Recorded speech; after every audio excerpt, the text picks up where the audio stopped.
Welcome in the Nationals to Camden Yards. The Nationals are having one of their best seasons ever and find themselves sitting atop the National League East Division. Now, the boys from Baltimore, they have the city buzzing about baseball again, as the Birds have one of the best records in the American League. On the mound tonight, the Orioles send Jason Hamill. He's fresh off his one-hit shutout in Atlanta. So, O's and Nats fans, don't change that channel. You're in for some great baseball this weekend, and it's right here on MASN.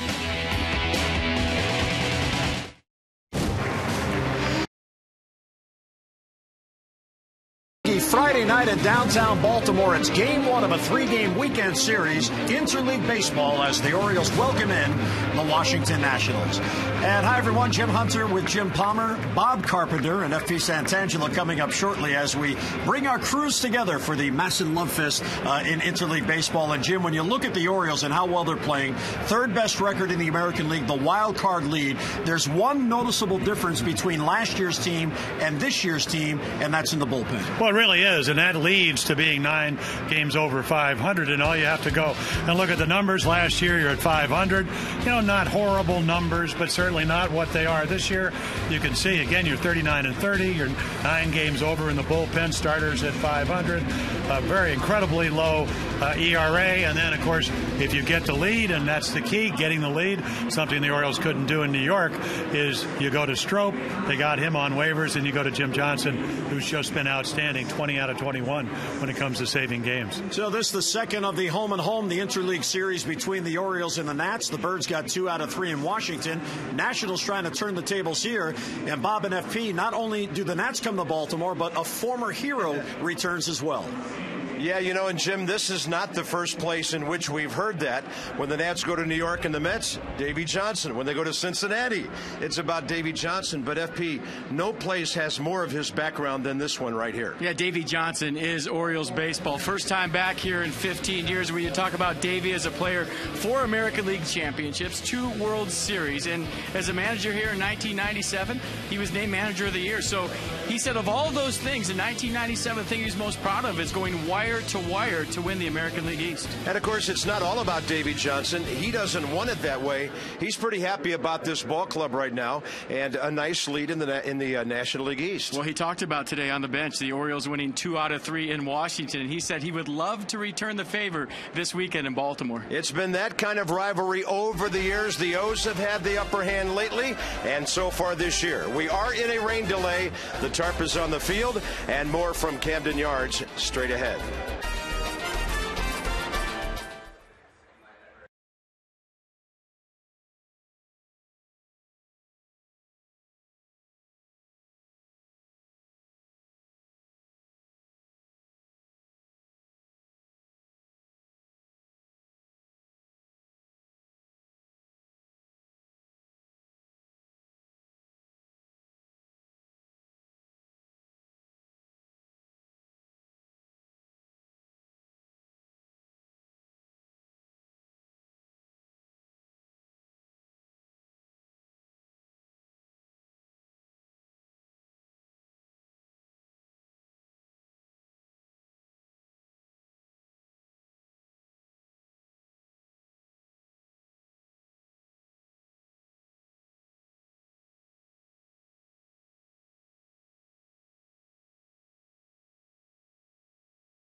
Verizon Fios, introducing Verizon Fios Quantum Speed Internet twice as fast as anything America has ever seen.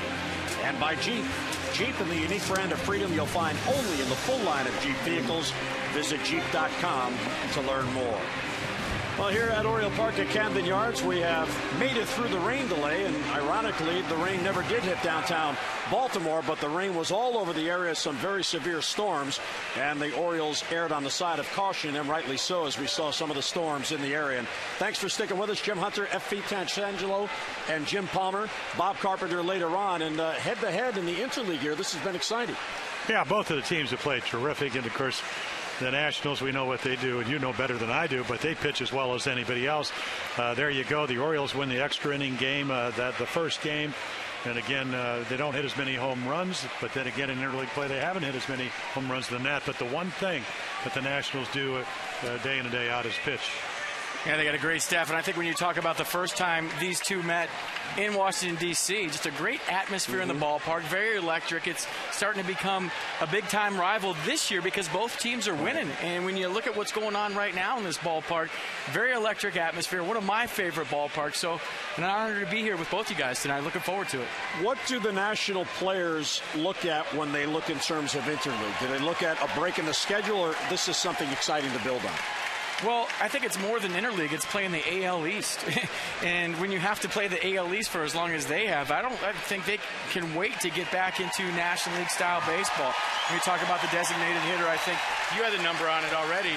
The Nationals designated hitter, Michael Morse, hitting below 200 right now in interleague play. And I think for a National League guy, they're not used to sitting around and basically pinch hitting 4 times a night. So an adjustment for both teams. So we'll see what happens. So tonight it's the opening game of a 3-game weekend series. Chance for 3 sellouts here at Oriole Park at Camden Yards. We are coming back on a muggy night downtown. Lineups and first pitch are next.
Friday night, final interleague series of the year at our Train game time temperature. Visit Train.com for an independent Train comfort specialist dealer near you. It's hard to stop at Train. 84 degrees, breeze out of the north at 7, at 55% humidity, mostly cloudy, 40% chance of rain, and the thunderstorms of earlier went right by downtown Baltimore, above and below, so no rain here at the ballpark. Here's a look at the Dodge starting lineup. See your authorized Dodge dealer and experience a world of performance, design, and fuel efficiency. Schedule a test drive or go to Dodge.com and check out our powerful lineup. For the Nationals, a record of 40-27. Steve Lombardozzi, Bryce Harper, and Ryan Zimmerman. With Adam LaRoche in the cleanup spot. American League rules, so Davey Johnson adds Michael Morse as the DH. Ian Desmond at shortstop, Danny Espinosa at second, Roger Bernardina in right, and Jesus Flores, the catcher, will bat ninth. And you see Bryce Harper, the 19-year-old, big numbers already since his promotion from the minors, 7 home runs and 20 RBIs. And take a look at our AFCIA Intelligence Report. Visit AFCIA.org, the Association for IT Pros. Well, Capital Offense, he 4-0 lifetime. He's really pitched well against the Nationals. Never here at Camden Yards. Yard work, loves to pitch at Camden Yards. It is a hitter's ballpark, but not when Jason Hamill's on the mound. 3-0 with a very low ERA of 2.53. And then when you're facing the Nationals in general, but specifically, don't get fooled by Jordan Zimmerman's one-loss record at 3-5. You better be at your best because he can pitch. Both of these pitchers with earned run averages, runs allowed per game, under 3 runs a game. Yeah, Jason Hamill at 2.87 is 7th in the American League in ERA, and Jordan Zimmerman at 2.92 can't even crack the top 10 in the National League. It shows you the difference in the leagues. So here we go. Jason Hamill getting set to work. Steve Lombardozzi, a switch hitter, will lead off. Harper and Zimmerman the follow. The Nationals have won 2 in a row, and it's down and in, and 1-0 the count on Lombardozzi. Lombardozzi, 23 years old. He was born and raised in Maryland. And the 1-0 is fouled off the other way. Came in on his fists, and he fouls it off, a ball and a strike. Davey Johnson, the manager of the Nationals, doing a real good job. And his pitching staff has done the yeoman's work. There's a big bouncer to Brian Roberts, so wait on the hop. And Lombardozzi is retired and 1 away here in the first.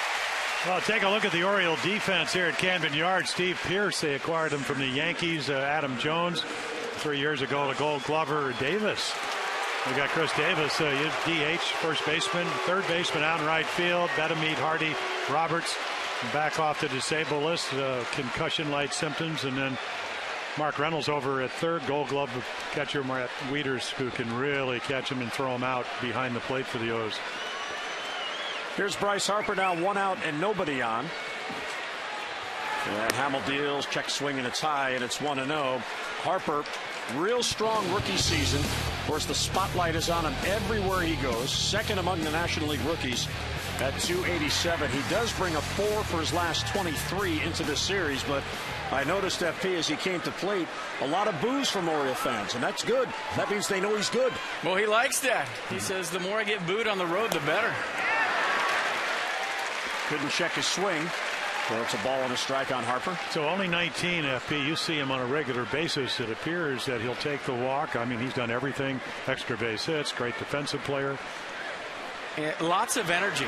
Every single night plays the game all out like it's the last game he'll ever play. I think he got caught up in the Yankees series a little bit. It's the first time we've seen him look, air quotes, 19 since he's been called up. A little overamped, went out of the zone, but his strike zone recognition for the most part is great. Grounded towards short. Hardy an in-between hop. And with that short arm gets it across. And 2 outs on a couple of ground ball outs here in the first. Yeah, the one thing about Jason Hamill, he's already won as many games as he won all last year. Came over in the Jeremy Guthrie trade from Colorado.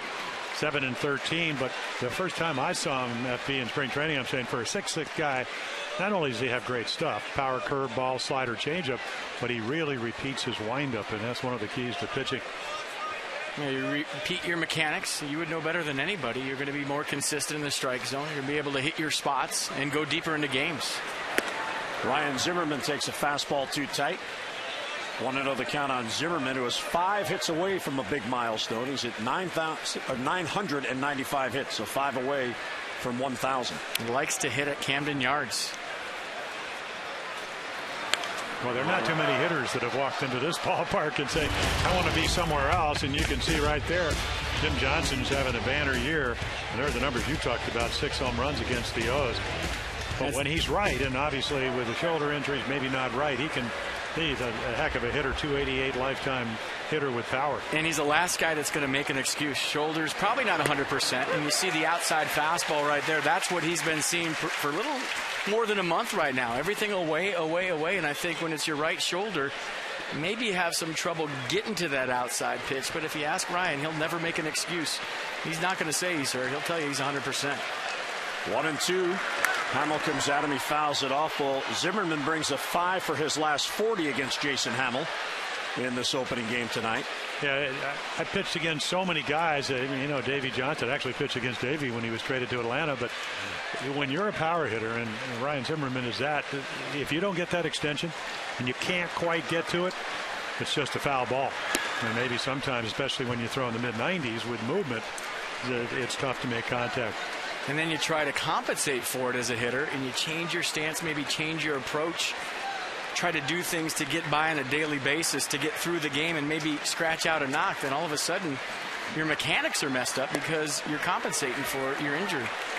What do you think? It's a lot of time, and I know over the years as a former player, I saw guys like Yaz, great players, Hall of Fame players, as the bat slows down, they got to cheat a little bit, and maybe the injury is forcing Ryan to do that. Yeah, and maybe start a little bit earlier. Yeah. So 3-2 on Zimmerman, and a bouncer to short. Here's J.J. Hardy. He will get it across the first, and Jason Hamill has a 3-up, 3-down inning on 3 ground ball outs. So the Nationals don't score. We go to the bottom of the first, and here come the Birds.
First, here come the Orioles in the bottom of the first. A look at the Southwest Airlines starting lineups for the Birds. Brian Roberts, J.J. Hardy, and Chris Davis with Adam Jones in the cleanup spot. Adam still holding above 300 at 302, 18 home runs and 39 RBIs. Matt Wieters will catch. Wilson Betemit at third. Mark Reynolds at first base. Nick Johnson gets a start. He'll DH. And Steve Pearson left field will bat ninth. And time for the AFCIA intelligence report on Jordan Zimmerman. Quality strikes. You got a guy out there with 62 strikeouts versus just 16 walks. Got to hit his spots. Sometimes he throws so many strikes, he's wild in the strike zone. So got to hit his spots. Loves the AL. A 1.93 career ERA in interleague play. That's tops among all major league pitchers with at least 10 interleague starts. And where's the love? 3.2 runs of offensive support, 6th lowest in the National League. And I got that one from my new partner, Jim Palmer. Where's the love? Well, yeah, if you don't get a lot of runs, boy, where is the love? That's 2 years in a row. He's right around 3 runs a game. Even if you pitch well, which he's done in back-to-back seasons, you're not going to win a lot of games. What a shocker, a former pitcher noticing lack of run support. They pointed that one out to me. It's the first thing he said before he introduced himself to me today. Roberts' first ball swinging, fouls it off. Well, he throws 31% of his first pitches for strikes. So that tells me he trusts his stuff. Yeah, two-seam fastball, 4-seam fastball, slider curve change. He's got a power fastball. But, Jim, you and I were talking before the game. The last 2 starts, he's thrown more off-speed than he has fastballs. A guy with a 95-mile-an-hour heater. Well, again, he's young and he's learning. And I look at the numbers and I'm going, well, 7 innings, 3 runs, 6 innings, 2 earned runs. So it's certainly... Well, there's your curveball right there. So you're late on the fastball, and it's like he hangs something up in the zone. And, of course, the Orioles, again, 12 runs in their last 6 games in Atlanta and New York, so they're looking for offense. Take a look right here. There you go. And it's a nothing. So you want to speed the bat head up. And, of course, Brian Roberts really hasn't had many at-bats, 13 months with a concussion-like symptoms. So he's just trying to hit the ball back up the middle, gets a good pitch to hit. And our pitch track brought to you by Nissan. Close a great deal now on your new Nissan, but hurry, the door to your opportunity closes July the 2nd. And we have stats for everything. I'm wondering when the last time 2 leadoff hitters in a major league game both had double ear flap helmets. Yeah, how about that?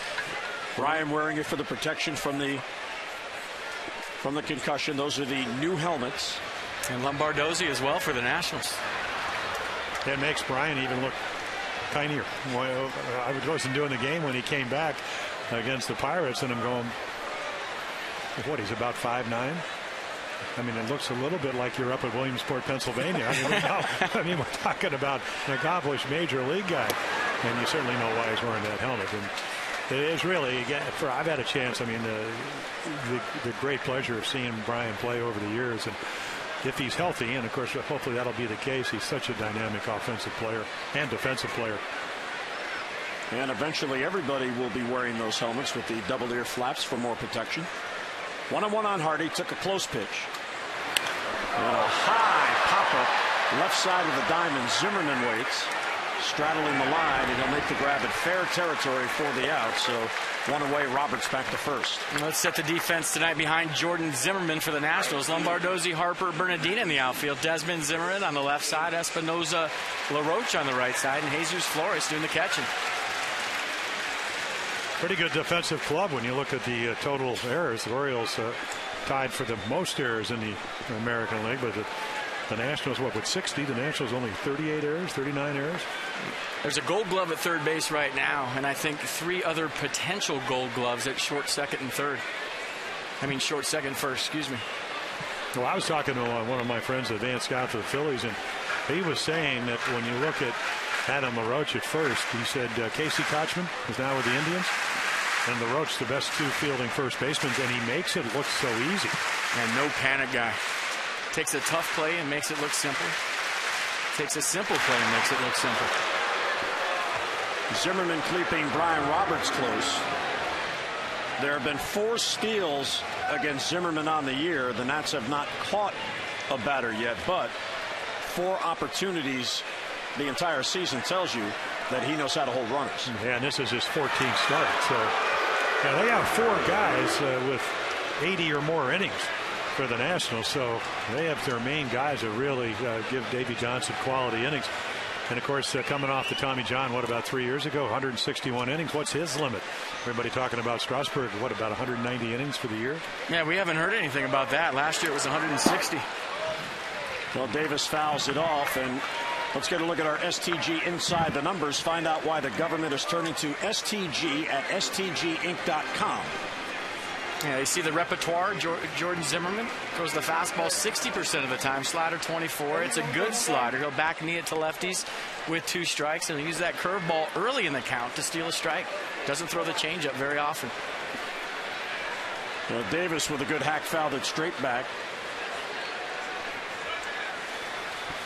Roberts doesn't go, and an off-speed pitch, and he swung through it. So Chris Davis is trying to snap an 0 for 20. Is down in the count, no balls and 2 strikes. Like I said, he doesn't throw the changeup very often. Well, I always thought when you have a good arm, and Jordan Zimmerman certainly in that classification, once you establish fastball, as you were talking about, you feel like you got to catch up and the changeup even more effective. I still remember, I mean, one of my, maybe not a fond memory for Sidney Ponson, but when Sidney came up at 21, he threw about 98 miles per hour, and he threw a first pitch change up to Lee Stevens, and he hit it over Boog's Barbecue. He thought it was a fastball, 88 miles per hour. Because what's it changing up? Well, exactly. Good point. So if you establish your fastball early, you have something to fool the hitter with. Roberts was leaning, but he gets back with a head first dive. Brian does not yet have a steal since coming back. He is 0 for 1 in his stolen base attempts. I don't think Jordan knows that stat right now. He's thrown over about 8 times. Well, he's seen when healthy 30 to 50 steals. 1-2 pitch, fly ball center field, easy play for Bryce Harper as he comes in on it and has it for the out, and 2 down here in the first. Well, what would you do if you had the chance to run the Orioles? Head on over to Facebook.com/MASSON-Orioles and enter to win a dinner with Buck Showalter. It's your chance to go one-on-one with the Orioles skipper, and we'll also let you bring a guest, and Masson will take care of the tab. So enter now through July the 1st. Really? Dinner with Buck. The two-downers, Adam Jones. Adam went 5 for 20 on the road trip and did not have an RBI on the 6-game trip. Zimmerman allowed a soft leadoff single. He's retired the last 2 batters, and there's a slider, it looked like, on the outer edge for a strike. Yeah, well, Adam does certainly likes interleague. 20 for 60 with 3 home runs. That's a nice little 60 at bat sojourn through the baseball season. 0-1. Broken bat, bloop down the line. Zimmerman over, and he has it for the out. Foul pop-up ends the inning. Leadoff hit, 1 left. We'll head to the second. Beltway series, no score.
Call 877-241-LUNA.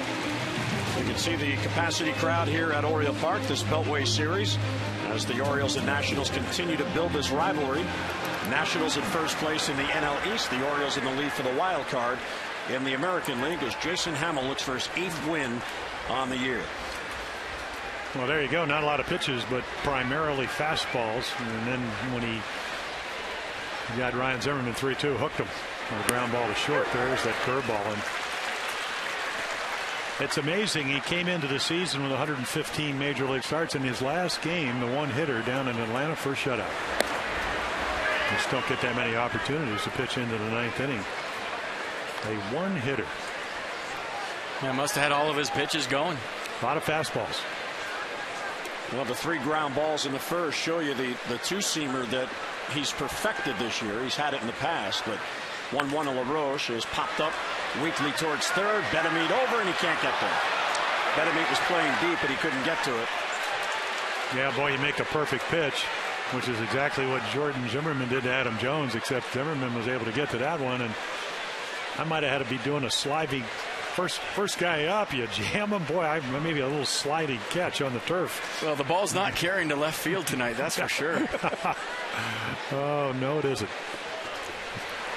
Hamill was fabulous, or has been fabulous, in the month of June. It's still June, and the fastball's high. He only has 1 win, but in his 3 starts, his ERA is 2.25. I mean, you navigate your way through the American League in these interleague games. Rick Adair worked very hard with Jason on that 2-seamer, and he got him.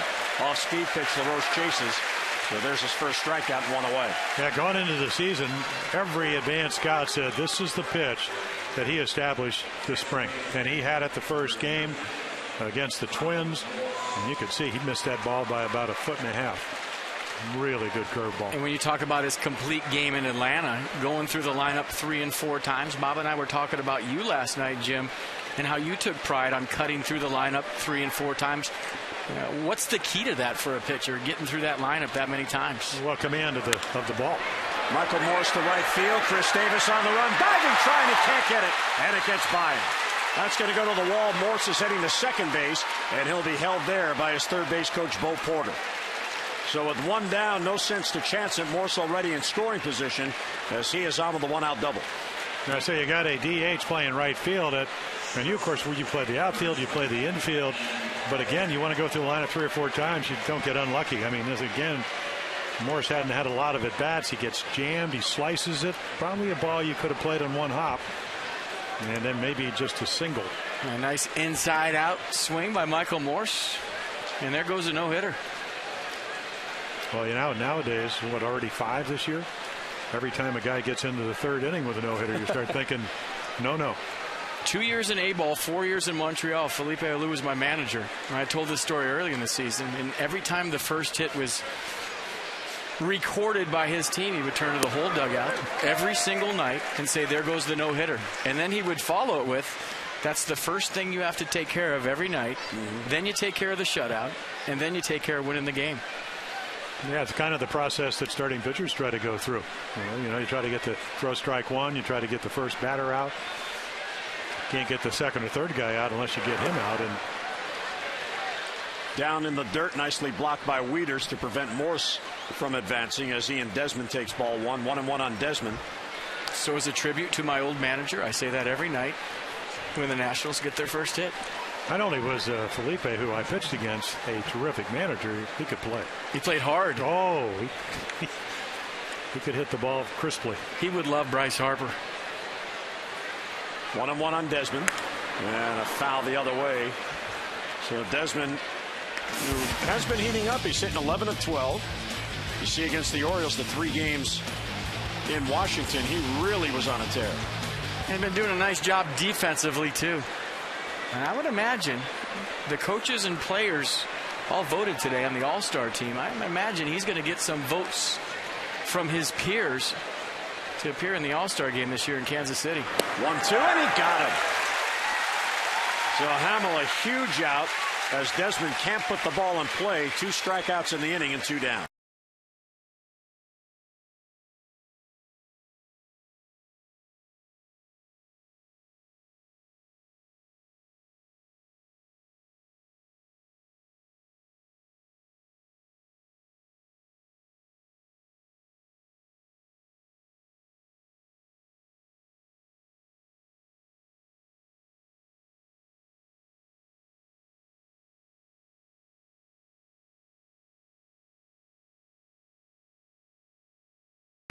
It's worth repeating, Danny Espinosa on his manager's confidence. It's been huge to have the manager have my back, and I'm sure a lot of people wouldn't have stuck with me that long.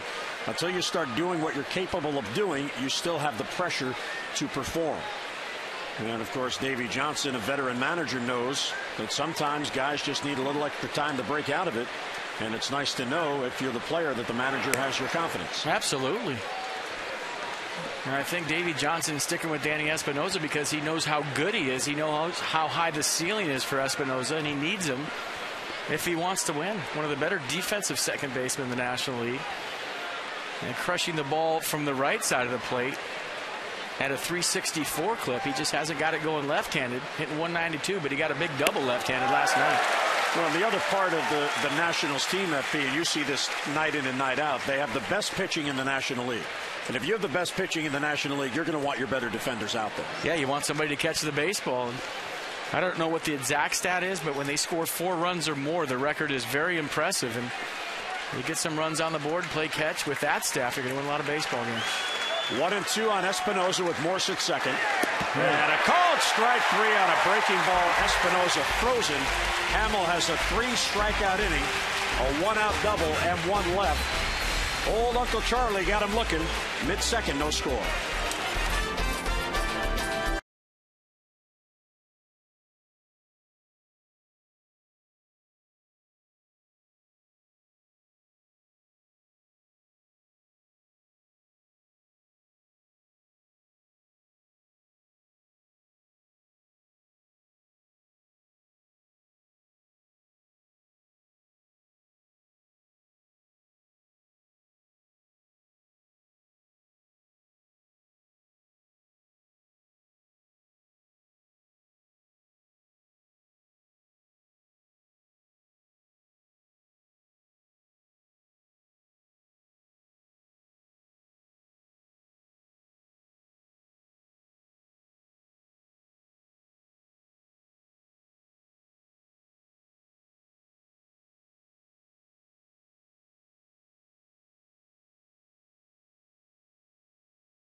to enjoy a cold one to look forward to Miller time later in tonight's game, brought to you by Miller Lite.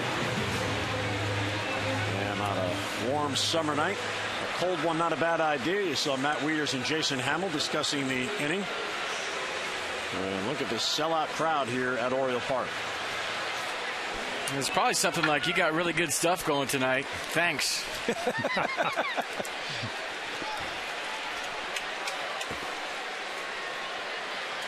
So here we go to the second. Matt Wieters will lead off. Bedemeet and Reynolds will follow against Zimmerman and ties him up, and it's in there for a strike.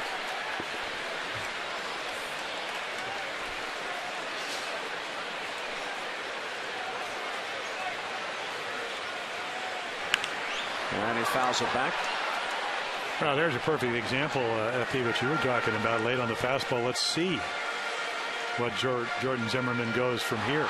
Reading swings. Yeah, well, that's, it's such a visual game. As a former infielder hitter, if you're a pitcher, you watch on the bench, you watch where the bat head is. And right there, back to a breaking ball when you're late on the fastball. You can know what the intention is. And you can try to throw it underneath the bat, as you said, maybe one of those back foot, back knee sliders. There's his pitching coach, Steve McCaddy. I was talking to, well, we used to have a nickname for him. I won't go where that is, but he was a terrific pitcher with the A's. And I said, 81 he pitched. It was the year of the strike, and he won 14 games, 16 complete games out of 22 starts. I said, how many did Langford have? He said, I think he had 20 something. Billy Martin forgot to use the bullpen. Yeah. 2-2 to Wieters is ripped to center field, and that'll fall for a base hit. So at each of the first 2 innings, the Orioles get their leadoff man on with a single. The STG inside the numbers. Find out why the government is turning to STG at stginc.com. Well, most consecutive starts with at least 6 innings pitched. Livan Hernandez, who signed today with the Brewers. Jordan Zimmerman, 13. That was last year. Jordan Zimmerman 13 this year, which he brings into tonight's game, and Livan Hernandez back in 05. Well, the amazing thing when I look at that graph is Livan, who's a terrific pitcher, is about 80 years old, and Zimmerman's only 26. So, again, we're talking about it. I mean, he could do it. He was a terrific pitcher, changing speeds. His curveball was 68 miles per hour. But we're talking about a young pitcher coming off Tommy John surgery a couple of years ago, even though they haven't gotten a lot of runs. Tough guy. And a power pitcher that Steve McCaddy got to buy into pitching to contact last year. And I think for a young guy, and maybe, Jim, you can talk about that, that's a tough thing to buy into. You got a power fastball. You're young. You want to strike everybody out. But he bought into it last year. And I think that's why you see that stat. He goes deeper into games because he gets early outs, throws a lot of strikes, 62 strikeouts versus just 16 walks coming into tonight. And a lot of ground balls, almost 2-1. Again, able to sink the ball, keep it down in the zone. But again, the ability to make the ball move. So again, we've seen it with Hamill already. We've seen it with Zimmerman. Ball starts maybe in the middle of the plate. That's going to end there. And that's what a good windup allows you to do. And again, Rick Adair, pitching coach for the Orioles, former flamethrower, left-hander. And then you have McCaddy, who almost won a Cy Young in 81. Pretty good guys to give you some advice as your pitching coaches. And you saw a little drizzle over Camden Yards as the rain that had stayed away has found its way downtown. Get it on the phone. I know you've got the. You want to see if you do weather on off days? I do. I'm a weather freak. 2-2 on Bedemeet. Bedemeet has hit 3 in a row, and there's his home run the other night at Shea Stadium under the 28 consecutive scoreless inning drought for the Orioles. Birds were down in that game 4-0, came back and lost it 4-3, and had the bases loaded as the game ended. Breaking balls bounce towards first. There's LaRoche. He goes to second, out there, back to first, and out at first base with Zimmerman covering the bag. Nicely turned by the Nats, and 2 men down. And no panic right there from Adam LaRoche. Almost like you're taking infield. Watch how smooth he is right here. Got a chopper, and you're thinking, with all the air under that first hop, is this a double play ball? Good feed to Ian Desmond across the runner. Pretty good slide right there. Jordan Zimmerman covering. And bang, bang at first base. Just got him. Yeah, I think Adam, knowing that Wilson Bedemeet, he played for the Dodgers, played for Atlanta, he knows he doesn't have a lot of foot speed. But it was like a softball game. Let's not hurry. On both ends, too. Yeah. Desmond just getting rid of it nice and quick. Not a lot on the throw, but they turn the double play. Nice. Well, the Nationals are the third best fielding team in the National League. And those double plays really help out the pitchers. As Reynolds takes outside. Well, due to a vendor delay, the 20th anniversary Oriole Park Tumblers presented by Ocean City, Maryland, originally scheduled to be given away tomorrow, will not be here in time. So the first 10,000 fans 15 and over tomorrow instead will get a voucher to redeem for their tumbler later this year. And you'll also receive a Greetings from Birdland t-shirt as Mark Reynolds gets in the one. Back it goes and gone. And the Orioles grab a 1-0 lead. Well, 6 home runs last 29 games. I mean, this is the same guy that hit 37. Lost a bunch of weight, came into spring training early, and then really struggled. But when he makes contact, it's getting out of there. I was talking to him before the game. I've known Mark for a long time. He said with that oblique strain, that oblique pull, he's actually cut down his swing a little bit. And he's throwing some base hits out there. And he said, maybe I should have been hitting like this a long time ago. Well, we were talking about it before the game, whether you're a power hitter or even a singles hitter. The awareness of where the bat head is so important in hitting. You got to control the barrel through the strike zone. And I think if you're getting some hits and maybe taking a little out of your swing, that's a short, compact swing right there. A mistake by Jordan up in the zone. Well, yeah, he missed it probably about 18 inches, 2 feet.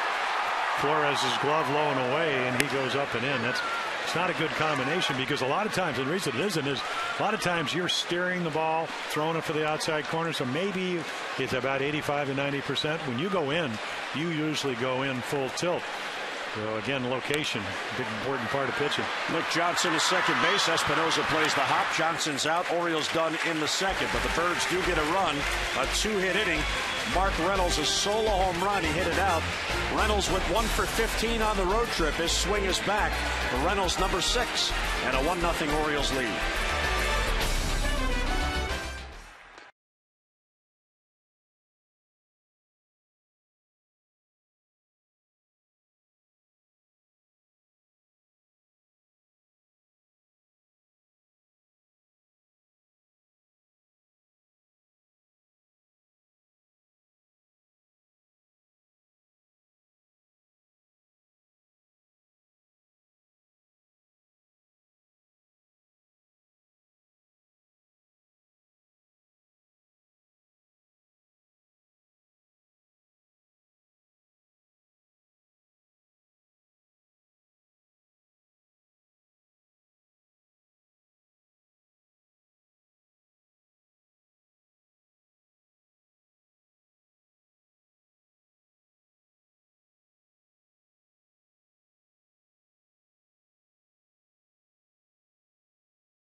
In fact, Jason Hamill, the 7th player since 2000 to have 2 no-hitters broken up in the 7th inning or later before the month of July. And the rest of the story is Jason Hamill trying to complete the no-hitter.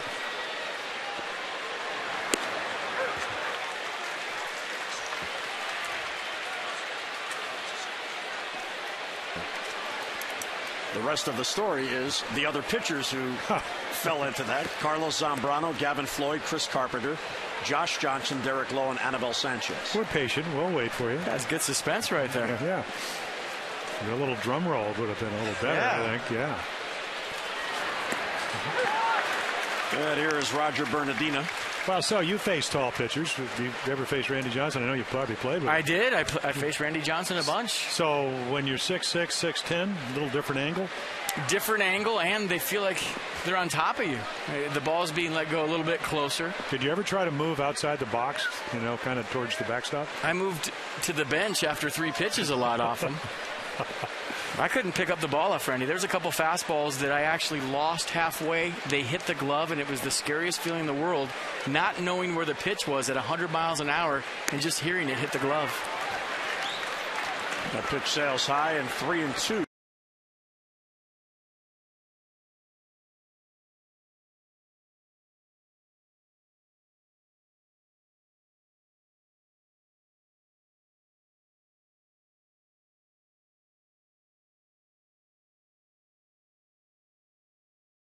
Yeah, I think his intention was to try to get to it, but if it went back fair, it would be a base hit.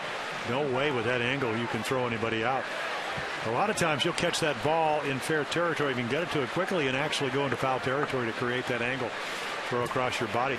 And of course a good first baseman will be in foul territory to give you that angle. Now the Nationals, they need to generate.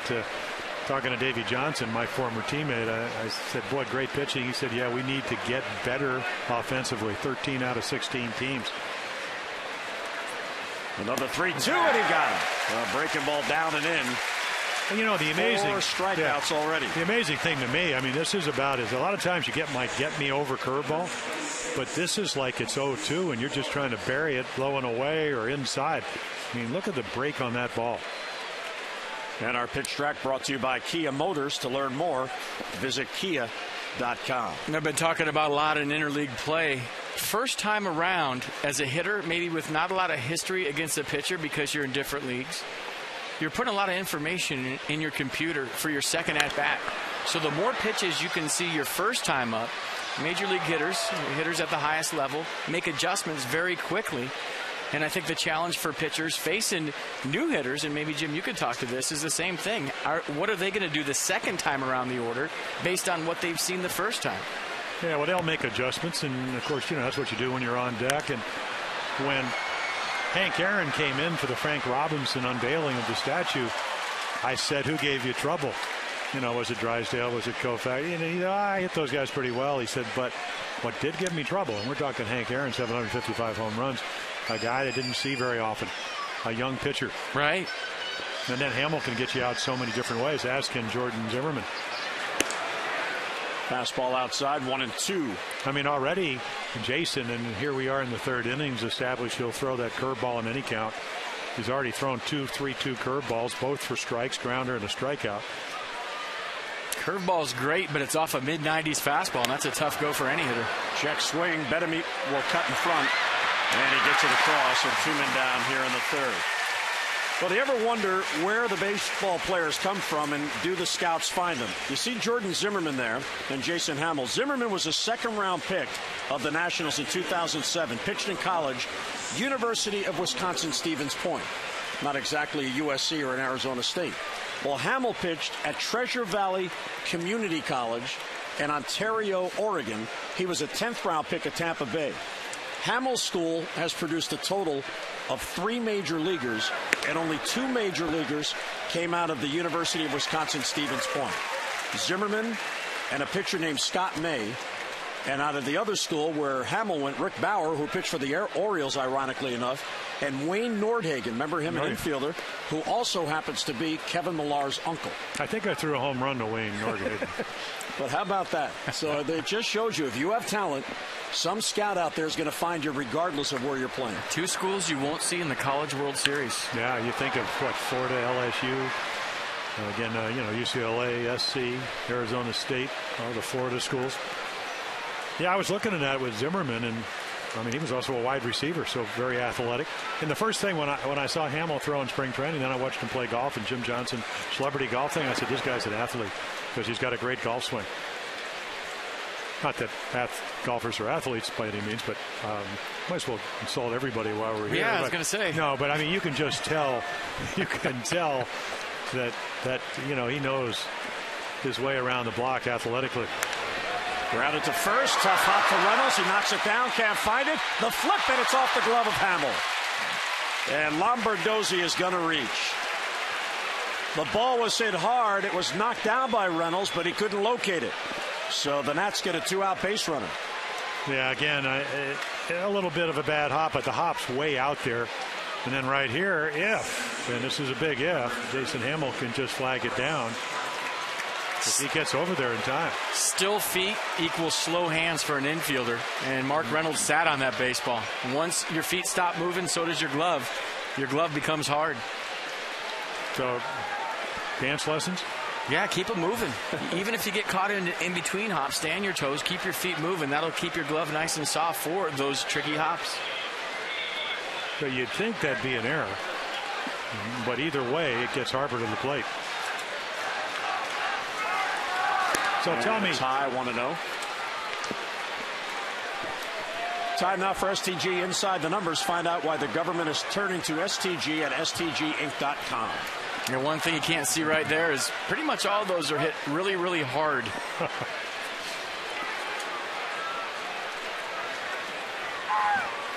And the pitch is fouled back. On that play, by the way, of Lombardozzi, Reynolds is credited with an assist, but there's an error on Hamill for dropping the ball. Or not catching it. And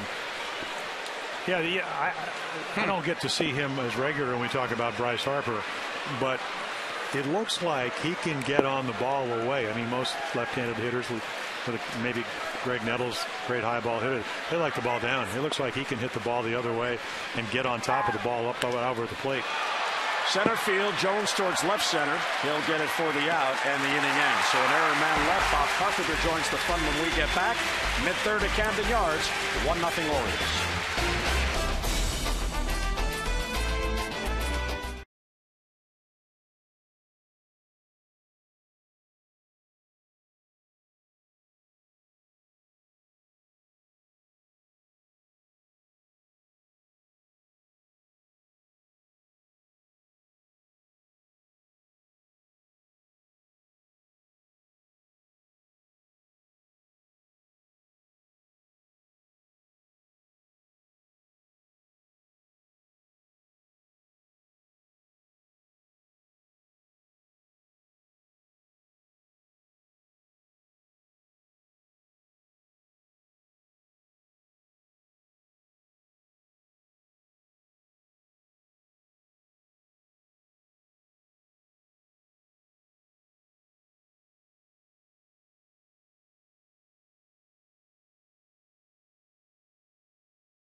W.B. Mason, who but W.B. Mason? Good evening, gentlemen. Good evening, Carp. Two great analysts that I've had a chance to work with over many, many years. Good evening, Bobby. And whether you like it or not, Jim Palmer, you and I are forever connected because I did get to host the Hall of Fame ceremonies the day you were inducted, and Joe Morgan was there, and that's a day I'll never forget. And every time I see you, it reminds me of Cooperstown in 1990. Well, that was a rather pleasant day. The good news about it is that Joe Morgan went first, and then I'm listening to one of the Sunday night games a couple of years ago. He said, "Thank God Jim Palmer went first." So apparently he doesn't remember that day very well. I'm going to go with you on that one. Well, they went alphabetically. Figure that one out. Yeah.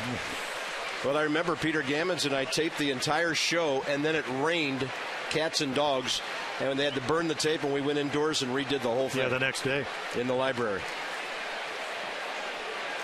Nice memories. Here we go, bottom of the third, Jordan Zimmerman and Steve Pearce, who the Nats have seen before with the Pirates, hitting at .268.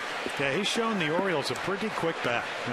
One of those games against his former team, 5 RBIs, so you make a mistake, hanging breaking ball, fastball in the middle of the plate, looks like he can get on it pretty well.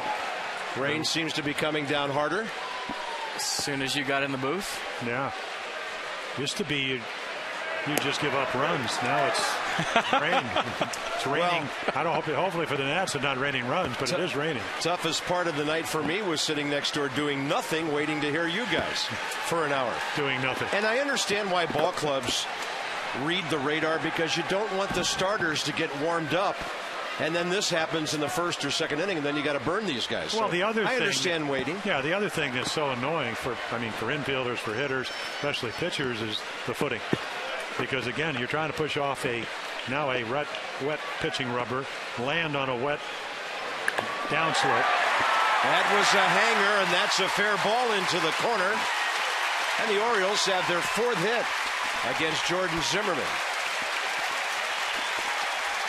NFP talked about the fact that at times he can get wild in the strike zone, and sometimes he'll leave fastballs over the plate and he'll give up a share of home runs, but usually they're solos. Yeah, he's pounding the strike zone. We were talking earlier about how he's bought into pitching to contact, but you still have to hit your spots.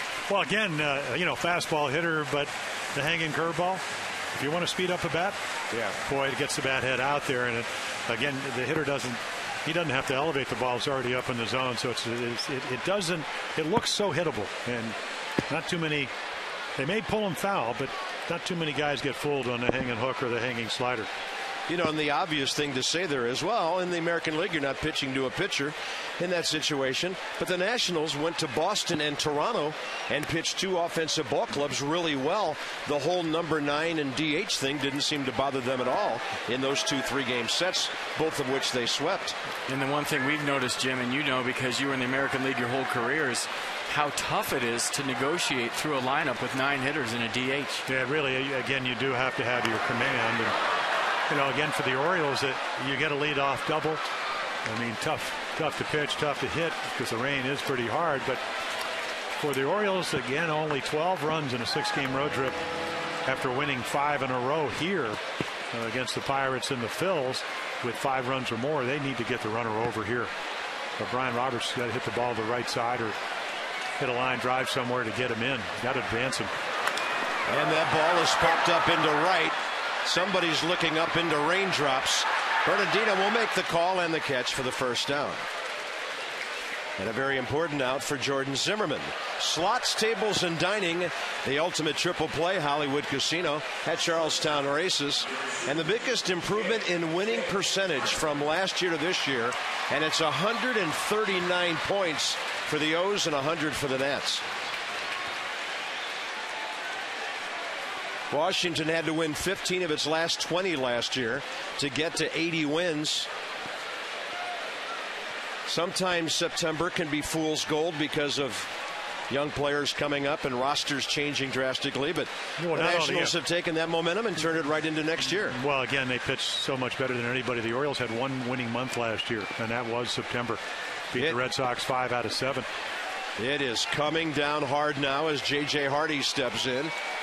And I know FP's addressed this on some occasions this year. For a hitter, the rain just pouring off the bill of your helmet right here in front of your eyes. Well, maybe Jim could talk about the grip on the baseball, but from a hitter's standpoint, it piles up on that bill. You have drops going right in front of your eyes.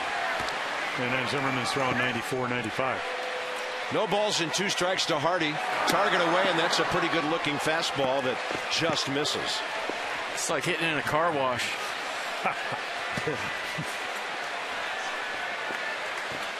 With no dryer in sight. Hardy popped up first time. He was 2 for 13 in the series in Washington. Zimmerman with a pretty good breaking ball away. Bernardino got a late break, but he grabs it for the second out. It'll be up to Chris Davis in a moment. Ignite your Natitude, you Nationals fans, with a midseason flex plan. If you pick 3 games, you get a free New Era ball cap. Stop by nationals.com/flex to check it out. I'm looking. This is just a shower, and as soon as it passes, that's it the rest of the night. I'm telling you, during the offseason, he could get a job in Sacramento. Boy, he's already done that. If he wanted one. Might need one. You mean with Governor Brown or something else? No, I think forecasting weather out there in the desert. Okay. Pretty tough to forecast weather out there. The desert? Sacramento's not the desert. It's a well, it's on the verge of farmland. Yeah, that's the valley. 2 for 8 was Chris Davis in D.C. Flied to center. And only an hour and a half from Napa. I saw a couple of thumbs up next to me. There are no secrets around here. No. On a pitch up. 0-2. And that was not a fastball. No, changeup. Again, very hard changeup. Talked to my advanced people. They told me probably, and again, they in talking to a lot of advanced scouts, they think his curveball is really good. But again, we saw he only throws it about 4% of the time. Yeah, like we said, it's a get me over curveball. He'll use it in a 2-strike count, bounce it, show it to you early for a strike, and then throw one shorter late in the count to where a hitter has to commit when he picks up the rotation. I think it's just important that the opposition knows you have 4 pitches. You don't have to throw it a lot.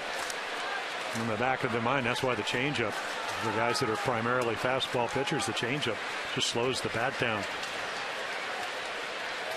1 ball and 2 strikes with a target to the outer half. And Zimmerman blows the fastball by Chris Davis. Recovers well after the leadoff double. The Orioles into the middle innings with a 1-run lead.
$100 to the Children's National Medical Center every time a Nationals player hits a home run this season. 66 of them, 7th in the National League in that department. There is some Turfus, Diamond Dry, whatever you call it. Turfus, I'll go with Turfus. Pitcher's best friend, hitter's best friend. And right in front of the mound in that landing area, which is, Jim, as you know, and you mentioned earlier, so crucial, pushing off a wet pitching rubber into a wet landing area. Well, and you're trying to throw the ball for the corner, which is what good pitchers do. Again, if that front foot slides, boy, hard to make the pitches you want, not to mention the injury factor. And then the other part of it is they do have those, usually sometimes they used to put the wooden sticks, the tonsillitis sticks or whatever they were. Yeah. Now they have the rubber thing you can clean your spikes. But very annoying to pitch on a wet night. Yeah, there was nights when you'd go to the mound to talk to the pitcher and you'd see 2 of those taped together. Those tongue depressors. Yeah, exactly. And you use them to keep your cleats. So we never had the wire stuff. You get your newest pair of cleats with the longest spikes for traction and go get them. And throwing that ball out right there, Matt Wieters bounced his throw to second base, and Ryan Zimmerman heads up thinking there might be a scuff on the ball, asks for a new baseball. We're paying very close attention to gloves and baseballs this week. Yeah. Glove-gate. So here's Zimmerman, who bounced out to short on a full count first time, and a breaking ball is in there to Ryan, who is 5 for his last 41. Now in the Interleague series at Nationals Park, he was 7 for 15 with a home run. The last month has not been kind to Ryan Zimmerman, now hitting under 225. That'll be high in the air and foul. And quickly an 0-2 count. Excuse me, go ahead. When you're a hitter and you finish with two hands on the baseball bat, and maybe your right shoulder isn't exactly where it's supposed to be, and I'll get off this. I know I talked about it a lot the first time up. It's hard to stay through the baseball. It's hard to extend through the ball.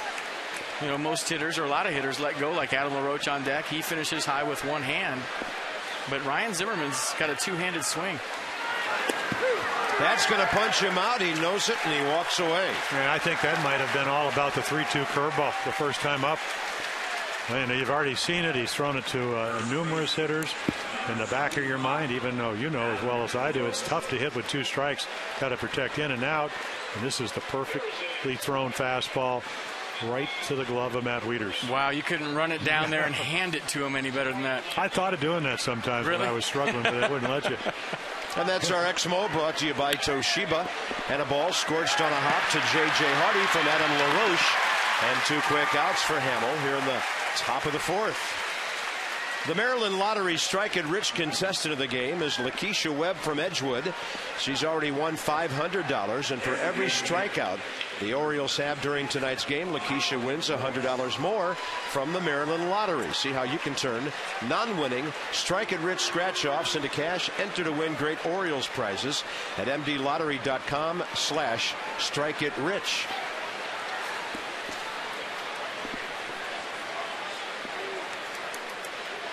And as I thought they should have to begin with, they gave that error to Mark Reynolds now, not the pitcher.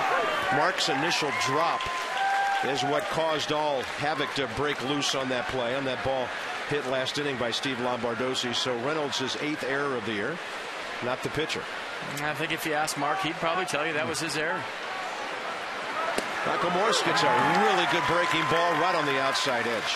Yeah, I first saw Michael when he came up with Seattle. You know, he was just a line drive hitter. He's a big guy at 6'6", 240-ish. Never envisioned 31 home runs. What a great year he had last year. And he got out of the gate slow last year and then turned it on. Yeah, it was almost like a 5-month season in which he put up those numbers, wasn't it? Hit 211 in April last year with 1 home run and 9 RBIs. Yeah, I was looking at the numbers, even 237 in September, but still hit 7 home runs, so driving the ball. Yeah, and from 05 to 08 with Seattle, they gave him 72 games, 21 games, 9 games, and then 5 in 08 before he had his shoulder reconstructed. So even before the injury, never much playing time out there. And a swing and a miss. 6 Ks for Jason Hamill.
LTE with speeds up to 10 times faster than 3G.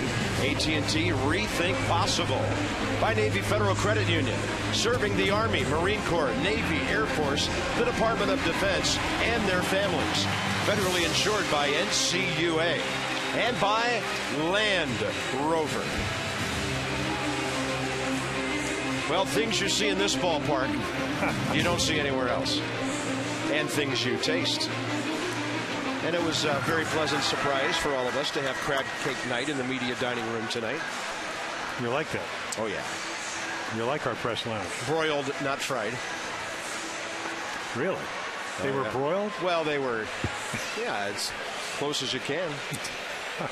I crushed 3. Really? Yeah. Well, that's what rain delays will do for you. So, Adam Jones, Matt Wieters, and Wilson Betemit in the bottom of the 4th for the Orioles. Jonesy had to go for a new bat. The one thing, I mean, one mistake, a really glaring mistake, the missing with the fastball command, but Zimmerman's pitched in about as well as anybody. And, you know, again, I mean, it's a classic scenario. And you told me you had Tommy Harper. Yes. And I pitched against Tommy. I mean, terrific player. He led the American League in stolen bases. When Cliff Floyd came up, he walked up to me and said, tell him what happens when you swing at balls. I said, that's usually what you get. So, again, if you're Jordan Zimmerman and you can ride the ball in on somebody and he keeps chasing it and not getting to it, might as well stay there. And if you show major league hitters that you won't make them come in the strike zone, meaning the pitcher, they won't throw you a strike. They don't need to. Zimmerman with 95 by Jones, who fouled out to Ryan Zimmerman first time up. By the way, the rain, just a barely trickle down effect at the moment, pretty much gone. We knew that. FP called that. That's right. Or a little help. But listen to your 8 on the 8s. The weather on the 8s. Whatever. You know what I'm saying. No, I don't, actually. But go ahead. We should have heard me the other night. I said the best thing about tonight is that tomorrow's over. Getting some Yogi Bear lines in there. Dog days of June for an analyst. That's right. Not on the Nationals. And a 2-2 pitch. Up and in. Adam Jones had a great series in Washington. Jim mentioned a couple of home runs he had. He had 3 RBIs. And in that series, he went 6 for 13. So he was that, and Zimmerman, Ryan, was 7 for 15. There were some great individual hitting performances in those 3 games. Looked like a breaking ball popped up. Ian Desmond is under this one. First out, bottom of the 4th.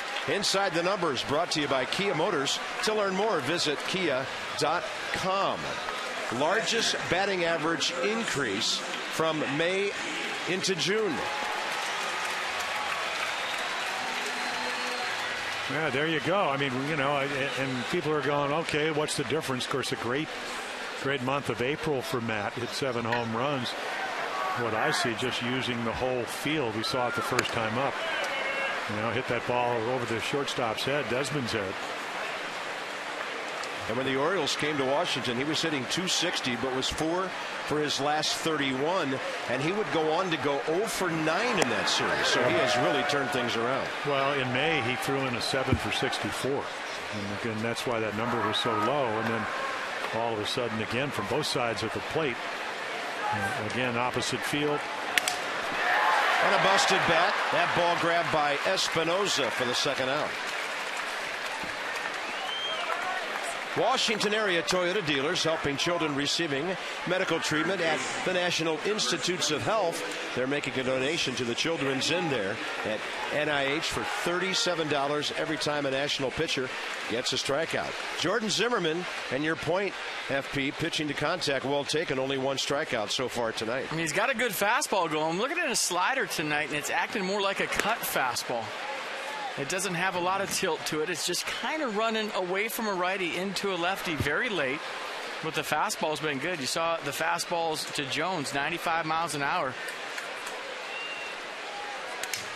Another busted bat. Espinoza got a big hop right at the end. And a 1-2-3 for Zimmerman, who's retired 7 of 8 since the Mark Reynolds home run.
And that'll be just in a month. 7:05 game against the Braves. The Wallflowers will be there. Tickets start at $10. Go to nationals.com/concerts. Some restrictions apply. Two pitchers on a cool evening, as the way things turned out. 76 degrees at game time, relatively speaking, of course, with identical pitch counts. 55 strikes, rather 55 pitches, 37 strikes for both Hamill and Zimmerman. Ian Desmond struck out swinging first time. High bouncer over the mound. It'll hit out there, and Roberts felt like the only chance he had was a bare hand, and that should be a hit for Ian Desmond. Yeah, I'm sure he could have broken his hand if he tried to flag that one down, because that's, I mean, talk about a Baltimore hop over top spin. Two-seam fastball, he just top spins. Wimbledon's coming up. That's what you're going to do in tennis. Keep it in the court. Yeah, anytime that first bounce is in the dirt in front of home plate and you hit the top half of the baseball, as an infielder, you know when the ball hits the dirt again, it's going to shoot on you because it's got so much topspin. And that's what happened to Roberts right there. Only the second Washington hit after Michael Morse's opposite field double. Back in the second, here's Danny Espinosa.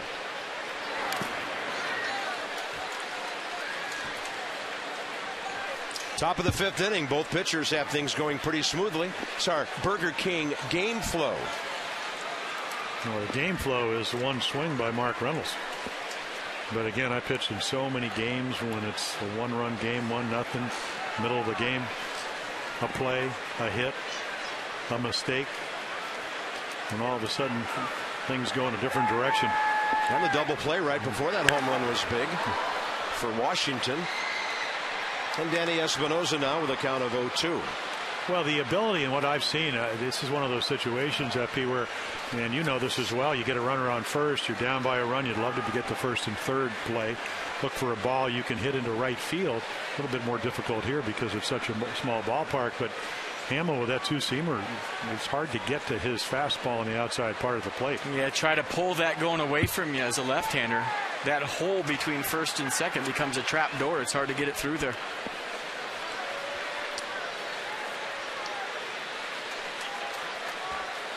But we talked about Jordan Zimmerman and his run support, 3.2 runs of offensive support, 6th lowest in the National League. Made a mistake to Mark Reynolds. Mark Reynolds made a good pass at the ball, good short compact swing to make this game 1-0. As a pitcher, when you're out there and you're that guy, do you think about that, or you just have to go pitch to pitch and say, hey, I can't control the offensive part. I have to control what I can control? Well, you really can't. I mean, you can whine about it and all that, but reality, it looks to me that, Jordan's done a great job of that. Bats are breaking like splinters tonight. That's another one on a routine fly ball to Steve Pearce. And our PNC minor league report brought to you by PNC for the Achiever in You. Well, I saw a little bit of Dylan Bundy in high school out in Oklahoma. Folks out there know all about him, and I know, Jim, he is very highly thought of in your organization, and he's on that ladder heading up. Well, he really is. Power pitcher, great windup, reminds you a little bit of Nolan Ryan, velocity, and then Machado, of course, the former. They're both, I mean, you guys know as well how important #1 draft choices are to your franchise. And Alex Meyer, we've checked in on his report several times this year. And it was really the depth of the Washington organization that allowed them to trade for Gio Gonzalez during the offseason. If you don't have a good minor league system, you don't go out and get a guy like that. When I saw that trade, after seeing him pitch the last couple of years, I'm going, boy, you get a potential #1 starter. He's got that kind of stuff. An all-star. I walked down in Oakland 2 Aprils ago on a Sunday morning. Kirk Young, I've known him for years, their pitching coach. And I said, do you mind if I watch Gonzalez pitch? And he said, yeah, come on down. And then when he finished, Kurt introduced me to him. And I said, wow, how do you ever lose with that stuff? He said, well, I'm trying to learn to control it. And that's, of course, that's what Steve McCatty's getting him to do. And boy, to come to this league and have the kind of year he's having. And his strikeout to walk numbers are better than they ever were in Oakland. Desmond running. Bernardina protects him with a swing and a good stab. And now Desmond trying to go to third. The ball is thrown away, and Desmond will score. Yeah.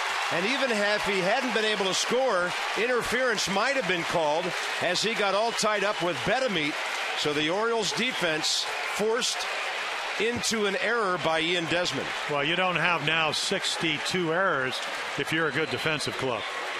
So again, you can see Wilson looking at him. He checks him. And then again, I mean, it's a wet field. You better know that you can feel the ball because it's a 1-0 game. So we talked just, a couple of batters ago. In this type of game, a 1-0 lead.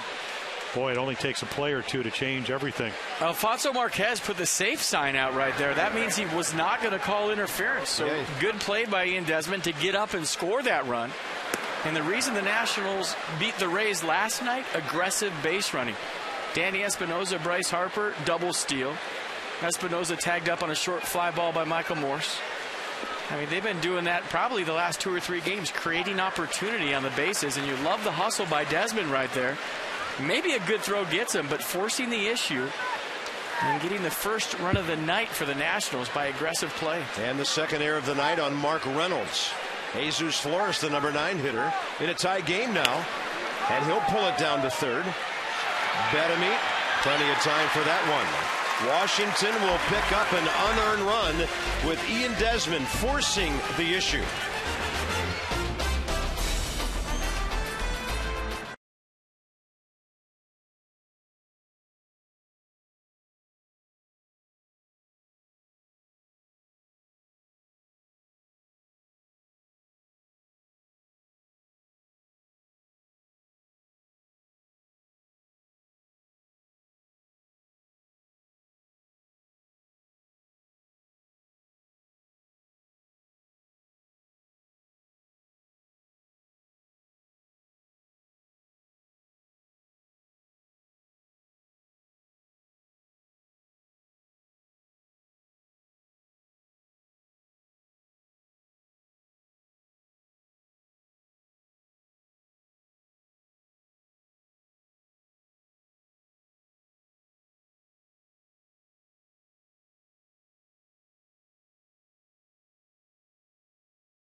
Miller Lite.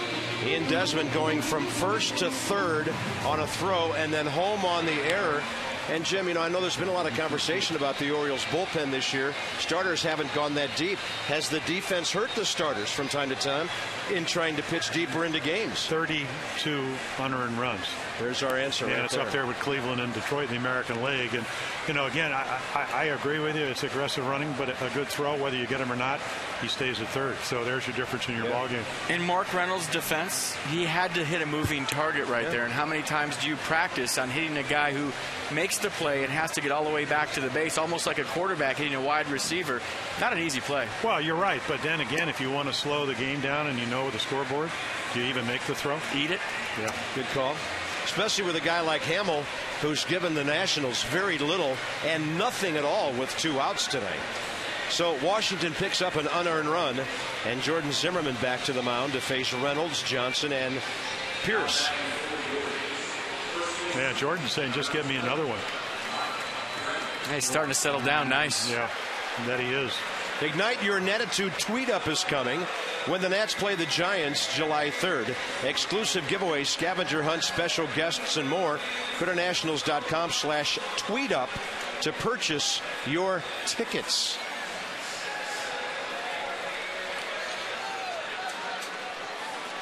Or as Davey Johnson would say, get on your tweeter. Tweeter. Yep. Mark Reynolds homered. First time up tonight. Nick Johnson, the former Nat, and then Steve Pierce. Reynolds, by the way, is now 3 for 5 career against Jordan Zimmerman. There are 3 Orioles players in the lineup tonight who did not appear in the series in D.C. First pitch pop-up, center field, Danny Espinosa.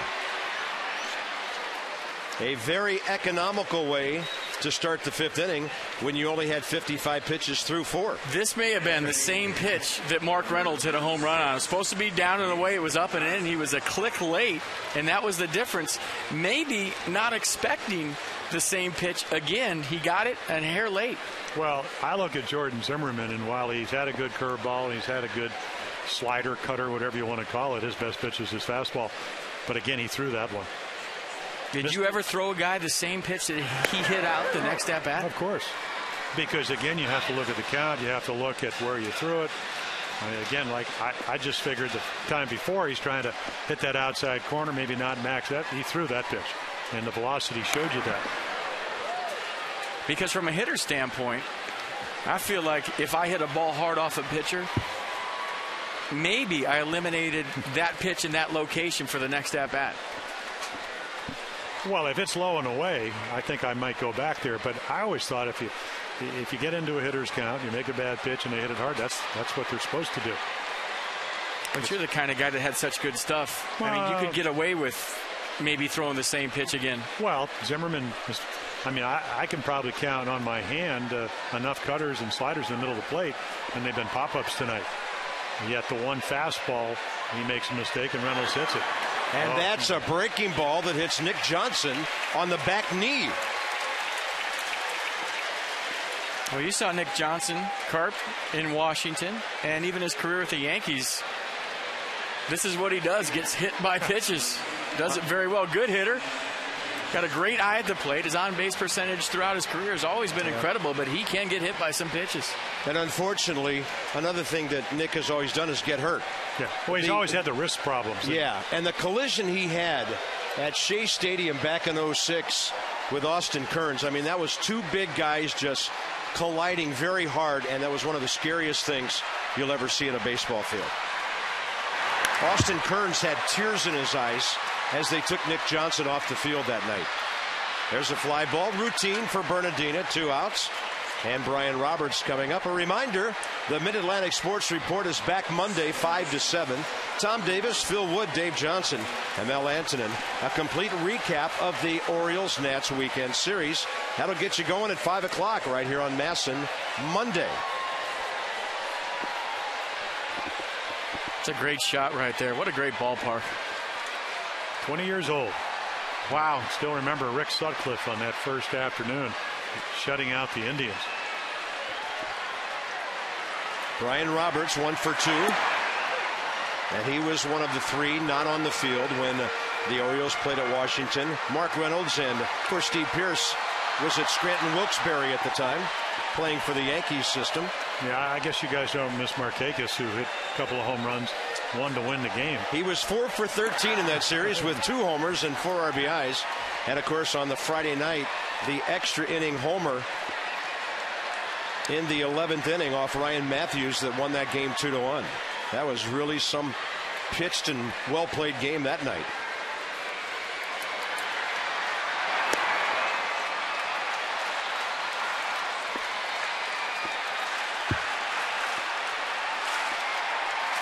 What I like about Jordan Zimmerman, for again, he just turned 27, is right here, very rarely he's been behind.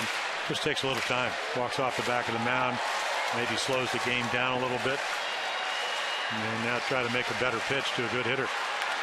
And I think maybe that's part of the maturation process for a young pitcher. He works so quick to maybe, on certain occasions, take a deep breath, relax, slow your mind down, which is what gets racing in the course of a game. Think about what you want to throw next. And maybe that has some correlation in your delivery. Stay back, gather, and not get out in front on your front side and get to your release point more consistently. 2 balls and 2 strikes. Yeah, that is a hard cutter slider. What amazes me is that when you throw as hard as Jordan does, that more of those sliders and cutters in the middle of the plate, that it doesn't speed up the bat and he gets hurt on them. I know they move well, but maybe again, from up here it looks like it's pretty hittable, but down there you got what, about 0.4 of a second? It's not a strike pitch. It's a pitch that looks like a strike but doesn't usually end up a strike. And a base hit to left. by Roberts. Nick Johnson was on the move on the 3-2 pitch. And a guy who's not the fastest base runner in the league makes it a third with the play right in front of him. Yeah, nice little at bat by Brian Roberts. He did about pretty much all he could do with that pitch. One of those quality pitches. Watch this. Watch him cover the outside corner. And that's what hitters, at least the good ones, do with 2 strikes. And then Nick, play in front of him. Don't get thrown out. And he doesn't. Now those guys from Sacramento can really run. It's playing hard, man. Adam LaRoche, Davey Johnson decided to play behind him in a 3-2 count. That gave him maybe the extra step and a head start at first base to get to third right there with 2 outs. Lead run aboard at third. And J.J. Hardy, the hitter, who has popped up to third and looped a line drive out to Roger Bernardine in right field. Yeah, first pitch breaker outside. You're always 1 pitch away from a home run with J.J. Hardy. That's the kind of year he had last year with 30 home runs, and he missed pretty much an entire month. On a pitch down, he goes out and gets it. And this is going to score a couple unless Washington gets one to the plate. Desmond's throw, and they will send Roberts back to third. A very good relay keeps this a 2-1 game. J.J. Hardy delivers RBI number 29. Yeah, you don't stay around the middle of the plate to J.J. Hardy and not take the risk. You can see right there, they're trying to go in, and he misses out over the plate. Yeah, tried to pound him in right here. Nice piece of hitting by Hardy. Digging out the 2-seam fastball down and in. Pretty good relay right here. Lombardozzi gets to it quick to Ian Desmond. And watch the subtle thing that Jesus Flores does right here. He comes out and receives the ball in the air, not going to give it a hop or a chance to get by him. Usually with 2 outs, that runner keeps on going. Roberts, a big round to the bag, and then he returned. Second and third with Chris Davis in there. And you got to pitch to this guy because of who's on deck. That's a good fastball, but he doesn't get the call. Well, the one number that it's just shocking, and it gives you an idea of how well Jordan Zimmerman has pitched, is the runner in scoring position numbers of 118 coming into this game. Yeah, the hit by pitch came back to haunt him right there. The good hustle by Johnson to get to third. That was off speed, 86, good movement. Well, his 1 strikeout was a big one after the leadoff double in the third, get out of the inning with Chris Davis. And he is a strikeout guy.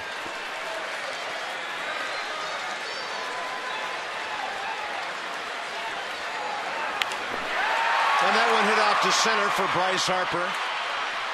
Orioles will have a chance for a big inning, settle for 1, and on to the 6th. On an RBI swing by J.J. Hardy, Orioles take the lead.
Orioles, Jason Hamill trying to win his 8th game of the year. 6 strikeouts through the first 5. Only the unearned run. And there's the hook. And the late breaking fastball. Morse down on another curveball. That is Home Depot doing more on defense. The Orioles by 1 going into the 6th. 64 pitches, 45 strikes for Hamill. Top of the order for the Nationals, with Steve Lombardozzi, Bryce Harper, and Ryan Zimmerman.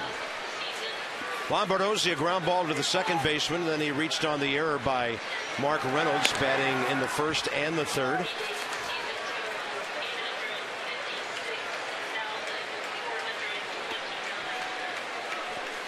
Lombardozzi has cooled off with the bat, but he scorches that one into right center. 3 for 22 coming into that AB.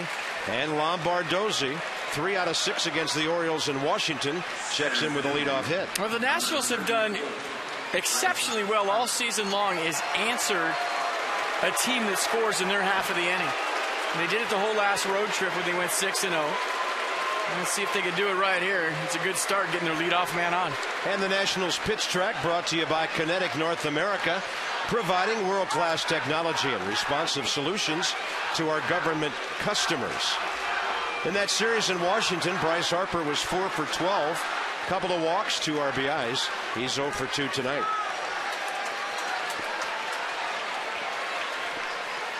I would think it's very comforting to the national hitters to know that they don't have to score a bunch of runs.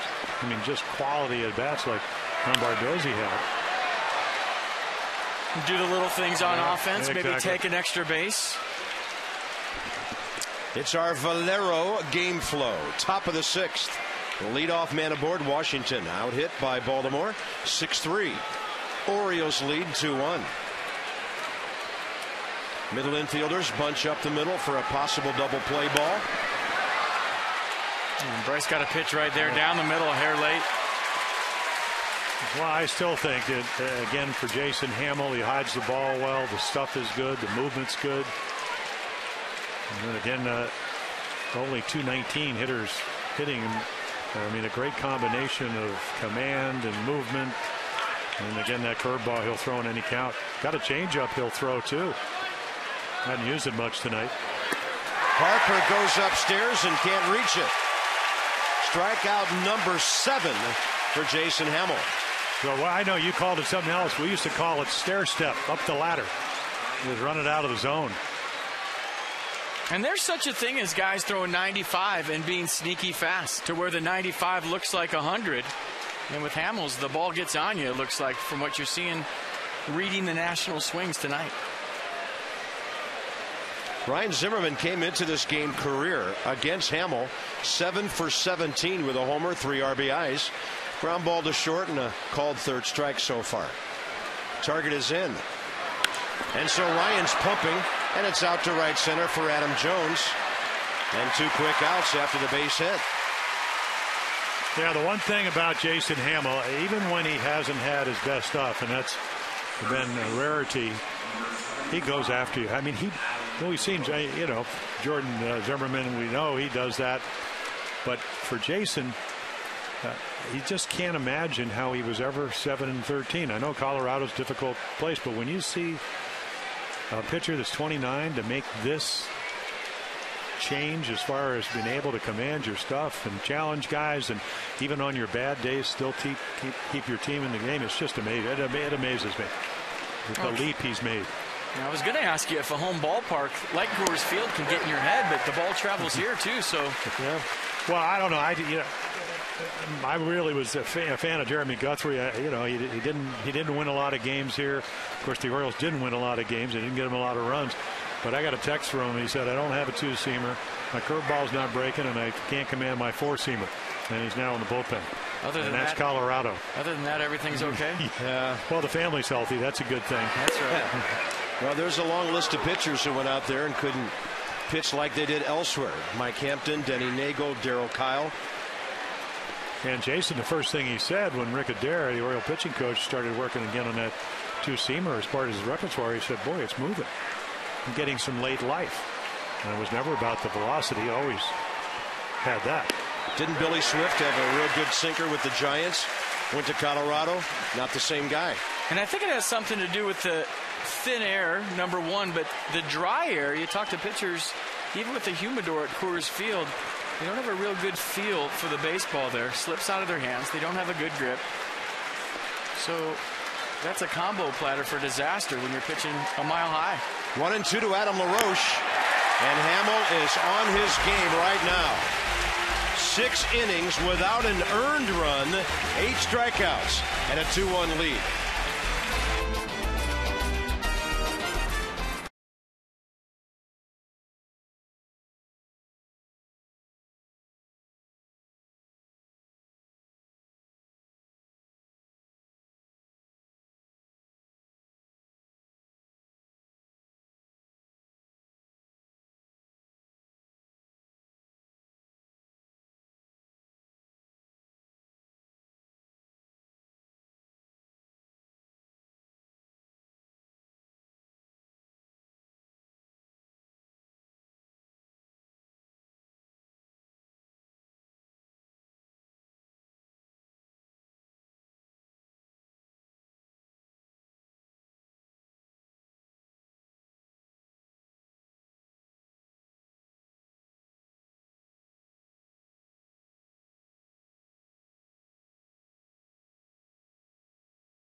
More games in this weekend series. Fox Sports has 7 o'clock tomorrow, game 2. And then those are your principals for Sunday, Jake Arrieta and Ross Detweiler. So, coverage begins at 1 on Masson, O's Extra, presented by Jeep. Masson 2, Nats Extra, presented by Jeep. Game action 1:30 on Masson, Masson 2, WJZ and DC 50 for the series finale on Sunday. And by the way, tomorrow night, Edwin Jackson and Wei-Yin Chen.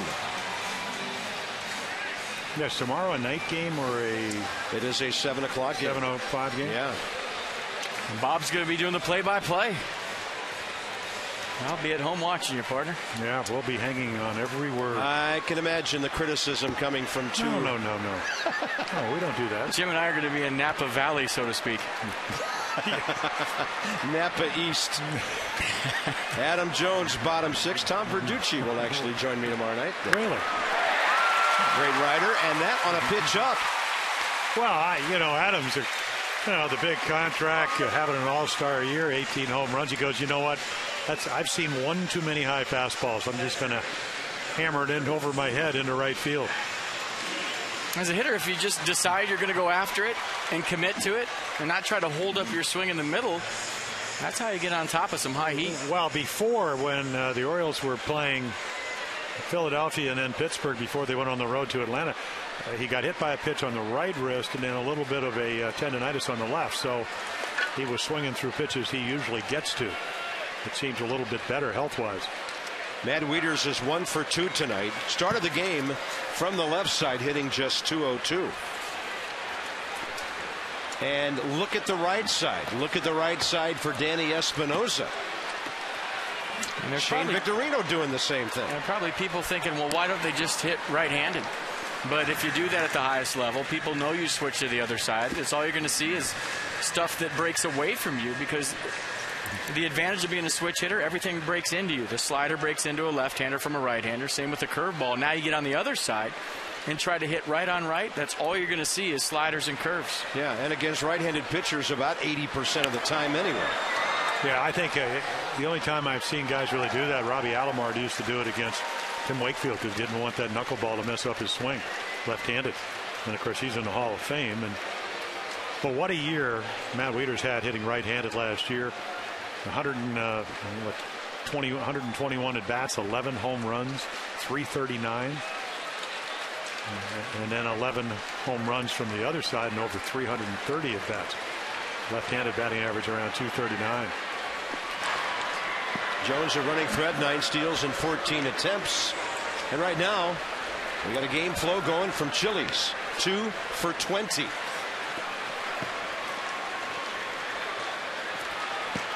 Yeah, if you're a hitter, you don't want to go to Chili's. 2 for 20 is not a good number. That's a good week for me. Target is in on a 1-1. He's bounced into 6 double plays this year. And Zimmerman buries the fastball in there, 2-1. Now, I've been impressed with his fastball command, with the exception of the really maybe 2 pitches. The one to Hardy for the double up the gap and then the home run to Reynolds.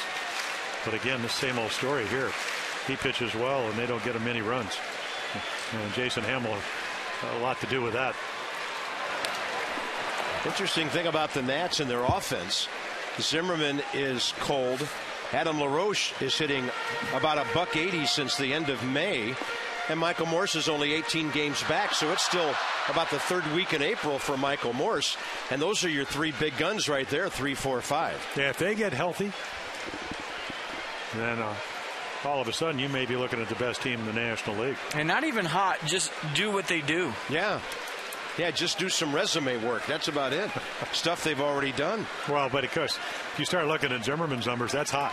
288 lifetime batting average with, usually 25 to 32 home runs. Now, and then again, I kind of like the fact, having played with so many Gold Glovers, the way he can play third base. That has not suffered at all. But the number, and Mike Rizzo was sitting in Dave Johnson's office, the GM he said, we like our run differential, but we think it could get better because of our pitching. And they're about 25 runs more than they've won, which is not a whole lot, being 13 games over 500. The Orioles come in, I think, 2 runs more than they've given up. But the Nats 223 runs coming in, by far the fewest in baseball by any pitching staff. Yeah. And a 2-2 to Wieters now. Runner goes, and that ball fouled.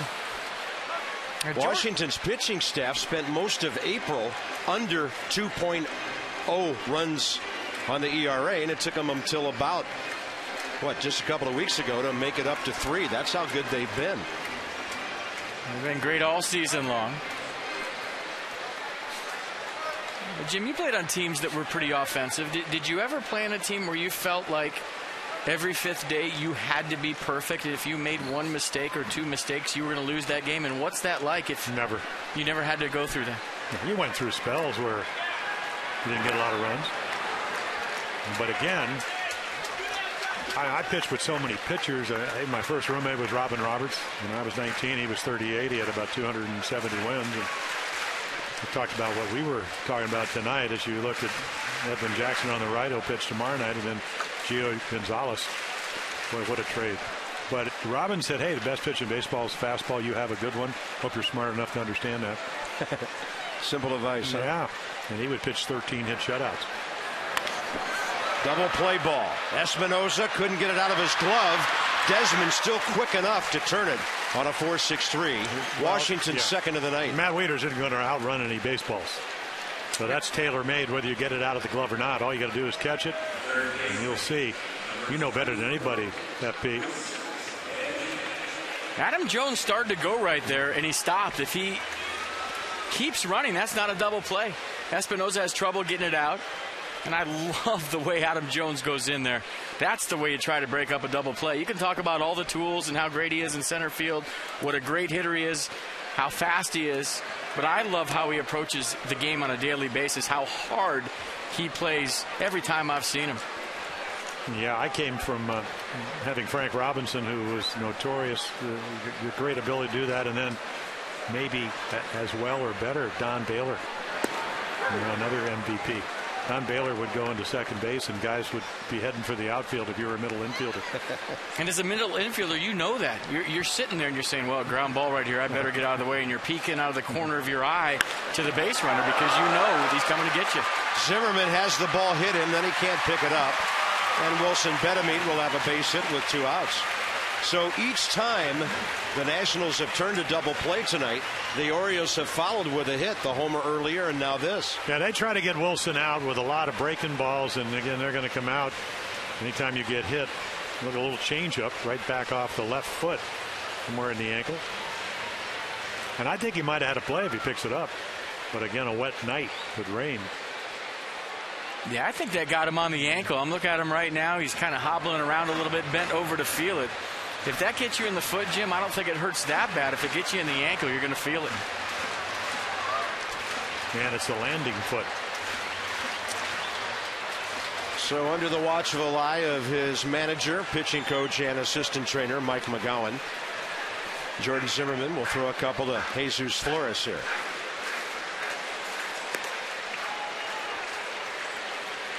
One thing we know about Jordan, he's Wisconsin tough. Yeah. Played football in high school, great athlete. Played some basketball as well. And you won't see it, but when he bats, he probably gets down the line toward first base like a position player. He is really fast with the feet and just a great athlete. Yeah, you see that, and of course in the American League you don't see it. Zach Britton, a left-hander with 11 wins last year, but arm problems. We go to Atlanta. Not only does he hit a home run off Brandon Beachy, but he also beats out an infield hit, which led to his demise because it was about 95 degrees that day. And some guys you can tell that from, by the way they cover first base on a ground ball to the right side, how they bounce off the mound. I always say that young pitchers can hit because it hasn't been that long since they played a position. You know, older guys, maybe you spend a little time in the minor leagues, you lose the edge hitting, you don't practice as much as you used to. You get those young kids up to the big leagues, they all have good swings. That was a pretty good slider for strike one. Reynolds 1 for 2. Solo homer in the second, his 6th. And the pop-up leading off the 5th. Pitch up and in back then. Yeah, it was meant to be down and away, and the ball ran right to the bat head of Mark Reynolds. And again, if you're Jordan Zimmermann, that's not a good deal with this guy's power. 37 home runs last year. Zimmerman's given up 11 this year. And he hits high home runs. They talk about the big fly. He can hit the big fly about as well as anybody. He gets in the air and just keeps going. And you should have saw the bombs he used to hit in Arizona in that thin air in the desert. 44 of them 3 years ago. A pretty good slider right here from Jordan Zimmermann. You see the pattern down the left-hand corner. Away, away, away.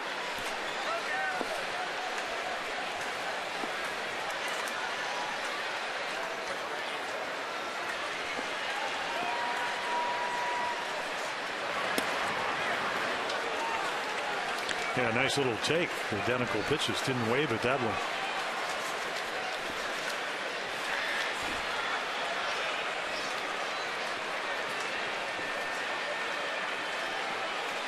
And it's about that time for a chess match. 1-run game, 6th inning. 2 balls, 2 strikes. And he gets him down low on another breaking ball. Orioles have stranded 5. This one into the 7th. 2-1 Baltimore.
74 pitches, 53 strikes.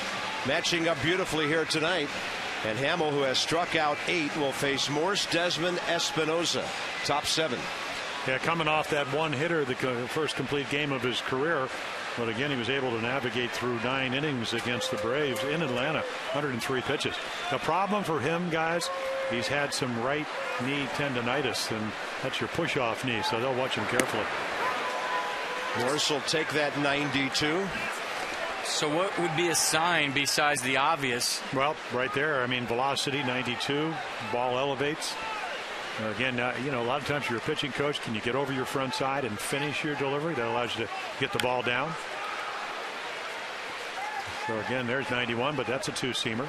So we'll just see. And again, the Oriole bullpen, best in the American League. There you go. And so again, as he progresses, again, when you can command all your stuff, only what, 61 to 75, which is kind of where we are now. Maybe within a couple of pitches, he's struggled.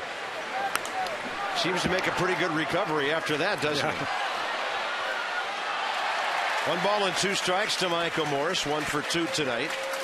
The only hitter in the Washington lineup who is not in action during the previous Beltways series. Bob, I didn't realize until I talked to him how serious he actually tore 2 parts of the rotator cuff, his injury. Yeah. I mean, the teres minor and the infraspinatus, which that's what I heard early in my career. Well, it's what Michael said. He said this is an injury that pitchers suffer. Well, he said he thought he heard it throwing in spring training. I said, you do rotator cuff? It's kind of interesting that infielders, outfielders don't do it. And he said, no, he will now. Oh, what a pitch. 9 strikeouts. Nasty breaking ball down and away. Take a look, the skyhook. Well, everything else in the sequence in. That's the first pitch he went away, and maybe Michael Morse was thinking about the pitches before that on the inner half. Yeah, for Jason, his career high against the White Sox. I did that game in Chicago. 10 strikeouts. 8 in his last start, 9 innings. And I don't think he really tries to strike people out. I just think that curveball is so good, and he gets a good enough movement, and he mixes his pitches that they just happen. Well, that's the whole battle of pitching to contact, isn't it? When you talk about Steven Strasburg, people say, well, his pitch count's high. It's not his fault that people can't put the ball in play off him. Well, yeah, we're talking, I mean, as good as Jason Hammer's been, there's a hanging curveball. And Desmond takes it to right field. Ian Desmond is 2 for 3 tonight, and Danny Espinosa coming up. This copyrighted telecast presented by authority of the Orioles and Nationals and may not be reproduced or retransmitted in any form, and the accounts and descriptions of this game may not be disseminated without the express written consent of the Orioles and Nationals. Washington's 4th hit. Ian Desmond has 2 of them, and Danny Espinosa 0 for 2 steps in. Yeah, that at bat was very Derek Jeter-like. Just stayed inside that curveball and punched it into right. And by the way, Hamill beat the Nationals Saturday the 19th in Washington. That was the game when the Orioles led 6-0. Washington came back to make it a 6-5 game. He's 4-0 career as a Rocky and an Oriole against the Nats. Espinosa hits it out to right center. Adam Jones tried to deke Desmond into thinking he was going to catch it. And for the first time tonight, Washington has back-to-back hits. That's a thing right there from Danny Espinosa. Take a million of those. Bat died a hero off the end. And all of a sudden, the Nats in business here in the 7th. Runners on 1st and 2nd. On a little doinker to center field off the bat of Espinosa. Yeah, we use that term. Again, pretty good pitch, but right on the end of the bat. It almost looked like it knuckled out there. Texas leaguer, duck snort. Here's Roger Bernardino 0 for 2.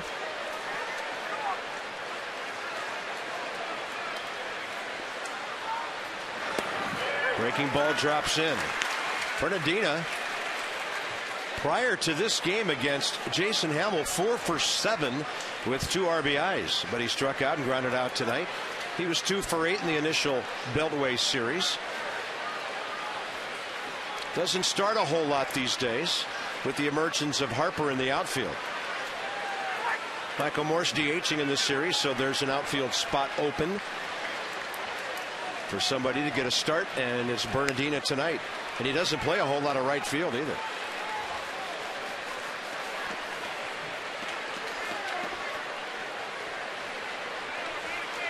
Very good speed on the bases for Washington. Yeah, you look at Bernardina's numbers, 33 games, only 58 at bats, so always difficult. FP, did you ever have to play that role position? I did, and it's not fun. And for Davey Johnson in 2000, I think I had right around a little over 100 at bats, and I used to call myself a football player because I played every Sunday, and that was it. Did you go down and track pitches and things like that? Yeah, it still doesn't replicate when you get in a game. And if you're not playing every day and not getting regular at-bats, all of a sudden 90 looks like 100. And it's hard to decipher ball and strike. You lose your strike zone. Bernardina is strikeout victim number 10. Yeah, I'm not sure if that was a slider or curveball. So it's a little flatter, but it certainly gets the job done as it dives out of the strike zone. Once again, the key of being ahead, you don't have to throw it for a strike. And Jason Hamill able to do that. So as Jim alluded to, that ties his season and career high at Chicago back on April 19th. When he threw 108 pitches and 70% of them were strikes.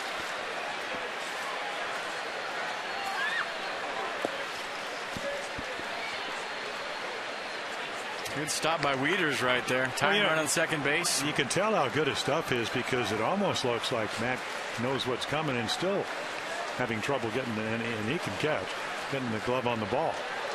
And the bottom falling out of that curveball. That's a good point. You always used to tell if a knuckleball guy had a good knuckleball by how the catcher caught it. If he couldn't catch it, you knew as a hitter you were in for a long night. Front door breaking ball stays inside. Jesus Flores has pulled the ball twice tonight to the third baseman Benami. Well, so you know he can look fastball here. But again, Hamill to this point has been totally unpredictable. Still allows you to look for it because of the count.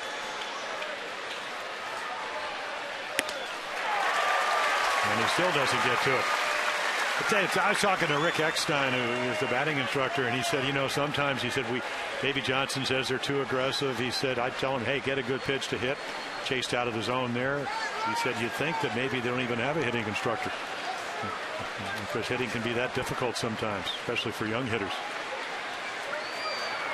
And a 2-1 hit the other way, and the count's even. 2 balls, 2 strikes. Well, Davey calls it being patiently aggressive. He says sometimes we just leave the patiently out of it. Needless to say, this is the biggest pitch of this ball game right here, right now. Sellout crowd of 45,891, making lots of noise. As good as the Orioles bullpen is, tying run on second base, 2 strike, 2 outs. Desmond going to get a good jump. Flores hits it hard, and it's caught by J.J. Hardy.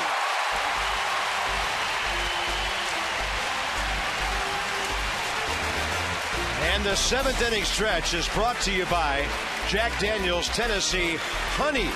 Fly straight like J.J. did. Drink responsibly.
With a long home run off of Jordan Zimmerman. Orioles with a 1-0 lead, and then the defense of the Orioles porous most of the year.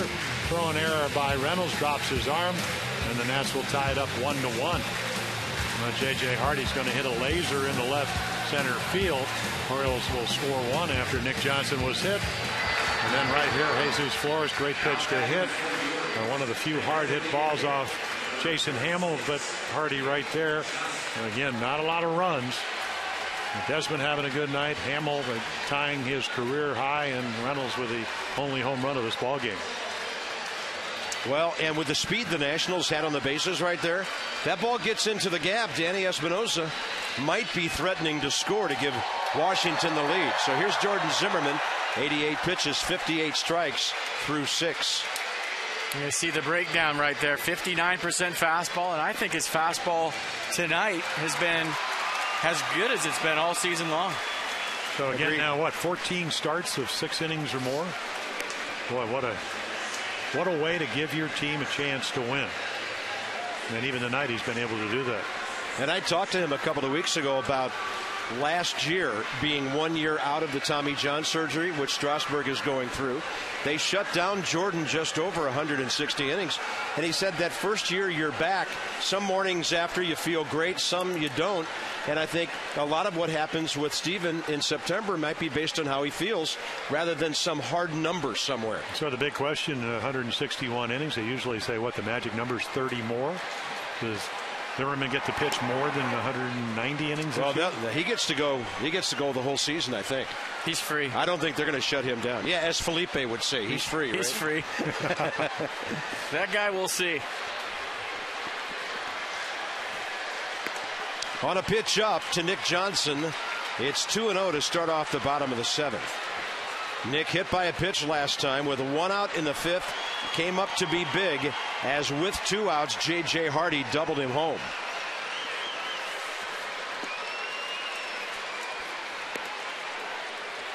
I mean, Nick was off to some of the greatest starts a hitter could ever be off to in his days with the Nats. Red hot out of the gate a couple of times, and injuries would always seem to get in the way.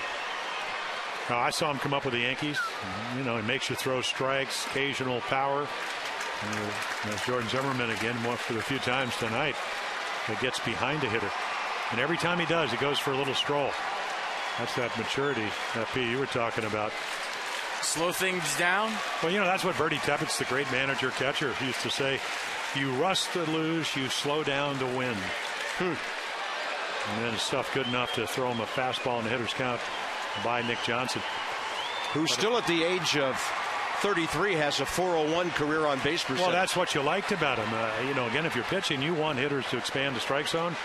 He's never done it.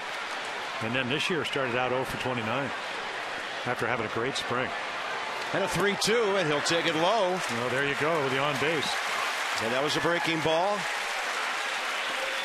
Time for you to text in your vote for the AT&T Player of the Game.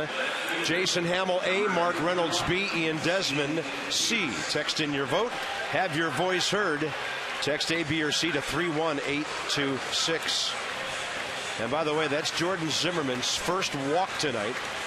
Came into the game, 62 strikeouts, 16 walks. Is there a fine line as a pitcher working too fast? Because I always scratch my head, why doesn't every pitcher have a great tempo? Good bunt by Steve Pearce. Zimmerman one play to LaRoche for the sacrifice. Yeah, I don't really think. I mean, the hitters certainly want to slow you down. And things are going well, then just keep doing it. I mean, this is, again, small ball, nice bunt. High fastball, bunt situation. And Steve Pearce, who looks like he's more of a, power hitter, able to do what you're supposed to do, get the runner over. Top of the order now for Brian Roberts. 8 for 33 in 8 games coming in, and he's 2 for 3 tonight.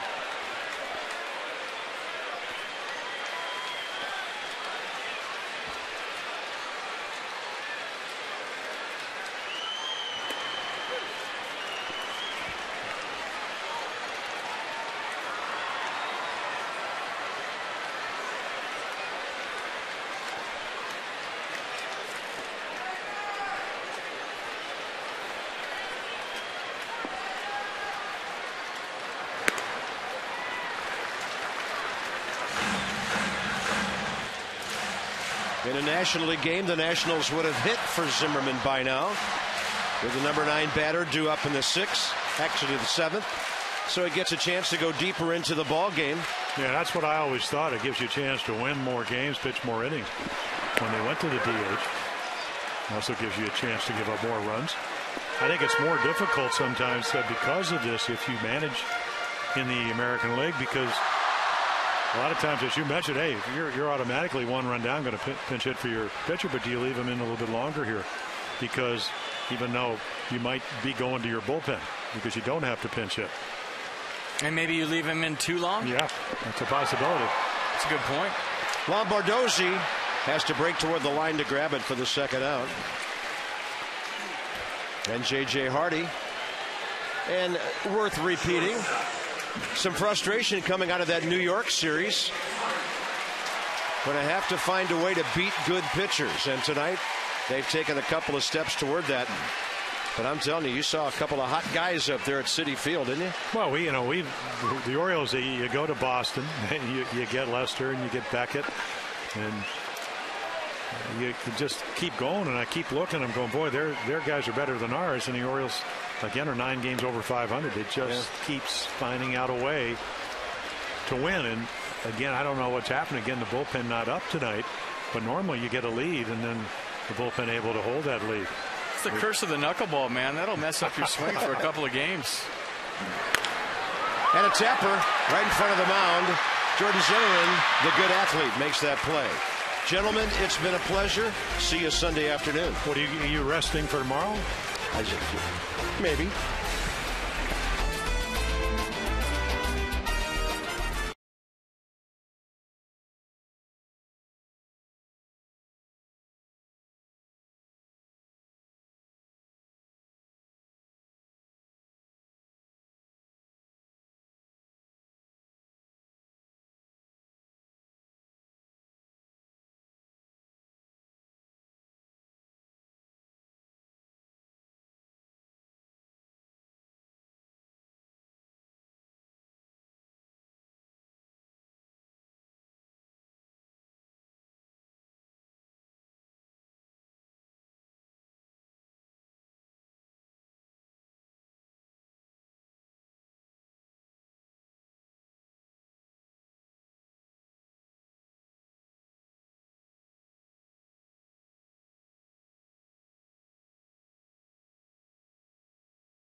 Tonight, the Beltway Series renewed as the Orioles welcome in the Nationals. Some rain early on.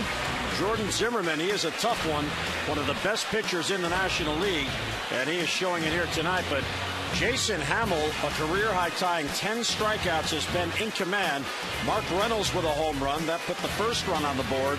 And the Orioles got a base hit from J.J. Hardy to get the lead, and an inning-saving catch from J.J. Hardy to preserve the lead. And O's fans and Nats fans are getting together here at Camden Yards. And here's Steve Lombardozzi in a line drive right to Hardy, and he does it again. So you can see the Nats. I really thought that Jason lost a little bit of the sharpness of his stuff, and it's been that good. And then again, Forrest got a good pitch to hit. I mean, this again is a terrific at bat because he covers the outside part of the plate. But again, very unlucky for the Nationals, but a nice quality at bat. So there you go. What a roll that is. 18 straight innings without an earned run, and then again dominating 18 strikeouts in 6 innings pitched. And because he was pitch efficient over the first 7 innings, not only is he pitching in the 8th, nobody getting loose behind him. As Bryce Harper comes up, first ball swinging, high fly ball to left center, an easy play for Steve Pearce. And 2 quick outs here in the 8th inning, as the Nationals aggressively going after the pitch. Well, with 10 strikeouts tonight, Lakeisha has won a total of a lot of money. $1,500 from the Maryland Lottery. For your chance to be the Maryland Lottery contestant of the game, play Strike It Rich scratch-offs and enter your non-winning ticket codes at mdlottery.com/strikeitrich. And you don't get the easy outs if you don't throw strikes. We've seen Jordan Zimmerman do it all night long, and Jason Hamill. And here is Ryan Zimmerman. Fastball's too tight, 1-0. Ryan has had a quiet night. He is 0 for 3. Boy, so used to seeing him be able to drive the ball to right center, left center, right center with power. Yeah, that's where you know he's locked in. Going the other way, you throw him away. He's got power to leave the yard that way. But ever since he's come off the DL, everybody throwing him away, hard stuff away consistently. And our Haynes game flow has been all about pitching tonight, as Jason Hamill, matched against Jordan Zimmerman, has a lead, a 2-1 lead here in the 8th. Ground ball gloved by Hamill. Oh, that was a smash. And Hamill gloved it before it got by him. A 3-up, 3-down inning for Jason Hamill. He's getting a standing ovation as the Orioles come up on the bottom of the 8th, leading it 2-1.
Tonight, as he goes 7 strong innings, 8 base hits. He only allowed the 2 runs, walked 1 and struck out 2, but he exits after 101 pitches, so the best he can hope for now is a no decision.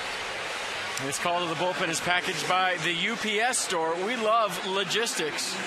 Ryan Matthews on for the Nationals. Did a nice job last night getting out of a bases loaded jam. You see the numbers, 22 games, 2-1 record. The ERA nice and low at 2.08. 16 strikeouts to 8 walks. Yeah, he was the guy that pitched in the first game that the Orioles played over in Washington in the 11th inning. The cutter, breaking ball to Nick Markakis. What do they call that over there? The mezzanine for the 2-1 win in the 11th inning. He's got a nice arm. 2-seam fastball, good sinker, 95, 96 miles an hour. Got a good slider to go with it. And a split that he'll use with 2 strikes, but his best pitch is the 2-seam fastball. The Nationals had a 6-man bullpen listed for tonight. That will change because Detweiler now comes out of the bullpen to pitch Sunday, which means Chen-Ming Wang goes into the bullpen. But he was not available tonight because of his last start. So here is Chris Davis.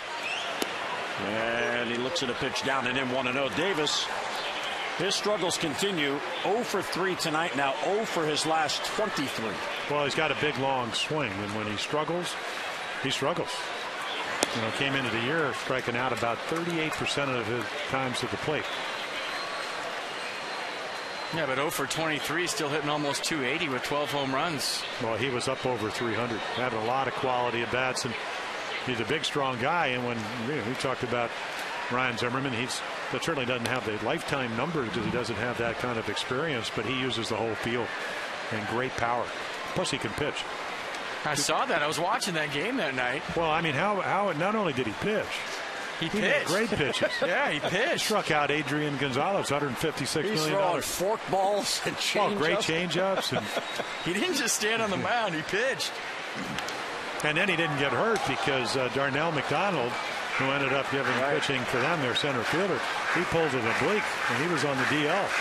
And Adam Jones hit him a 3-run home run, and that was at, what, 17? I don't know. I was there. It seemed forever, all afternoon into the night. 17-inning game up in Boston. Jim Johnson, Oriole closer, heating up.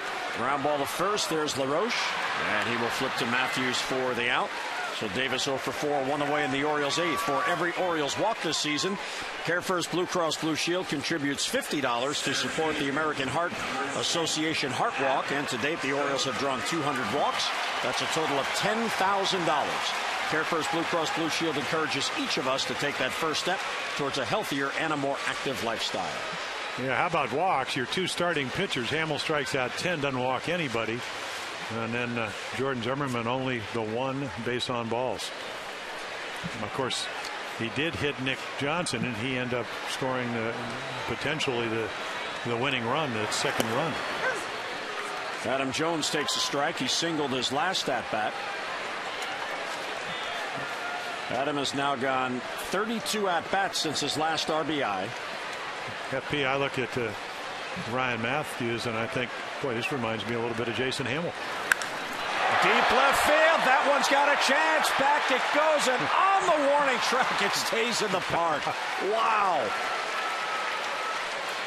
So Adam Jones skies out and 2 men down. And speaking of Adam Jones, he is charging up that leaderboard for the 2012 All-Star Game.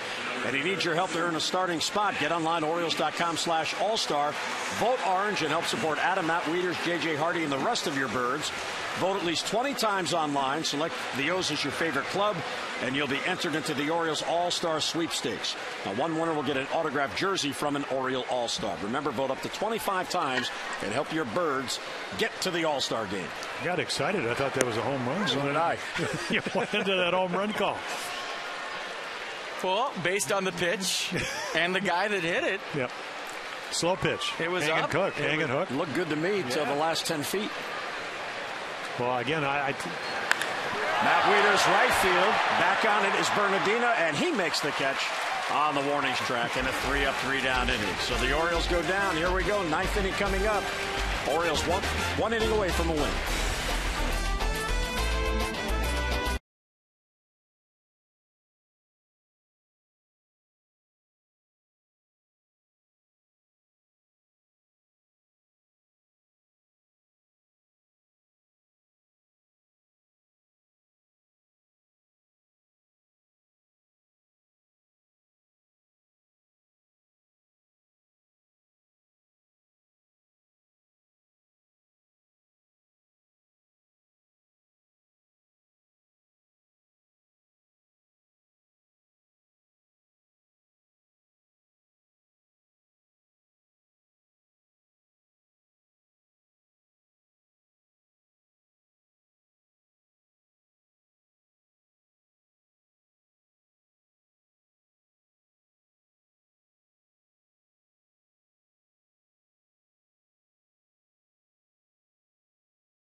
Is brought to you by Southwest Airlines. Find our fares online only at southwest.com.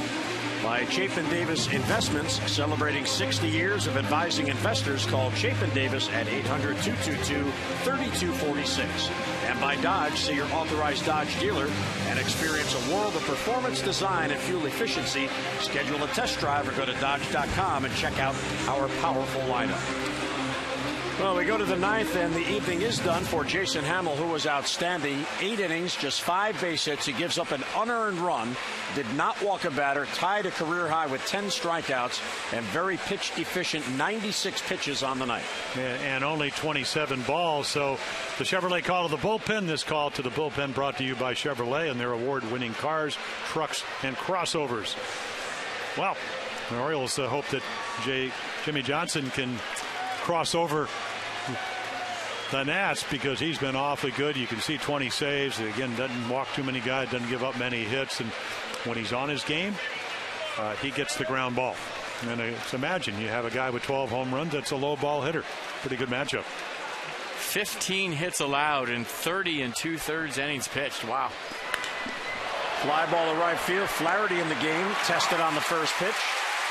And 1 pitch and 1 out here in the 9th inning. Those extra post-game tune-in brought to you by PNC Bank for the Achiever in you. Amber Theo Harris and Rick Dempsey standing by. You'll hear from Buck Showalter, his press conference, player interviews, and more. That's coming up on O's Extra Post-Game presented by PNC. So again, maybe not where Jim wanted, but certainly you like the result. You kind of move on from it. If you come into a major league game as a defensive replacement, the ball is going to find you every single time. Well, Flaherty can play all over. And again, another high sinker. I think the one question, let's see, Jim Johnson inactivity. Again, his last game, his last save was Sunday.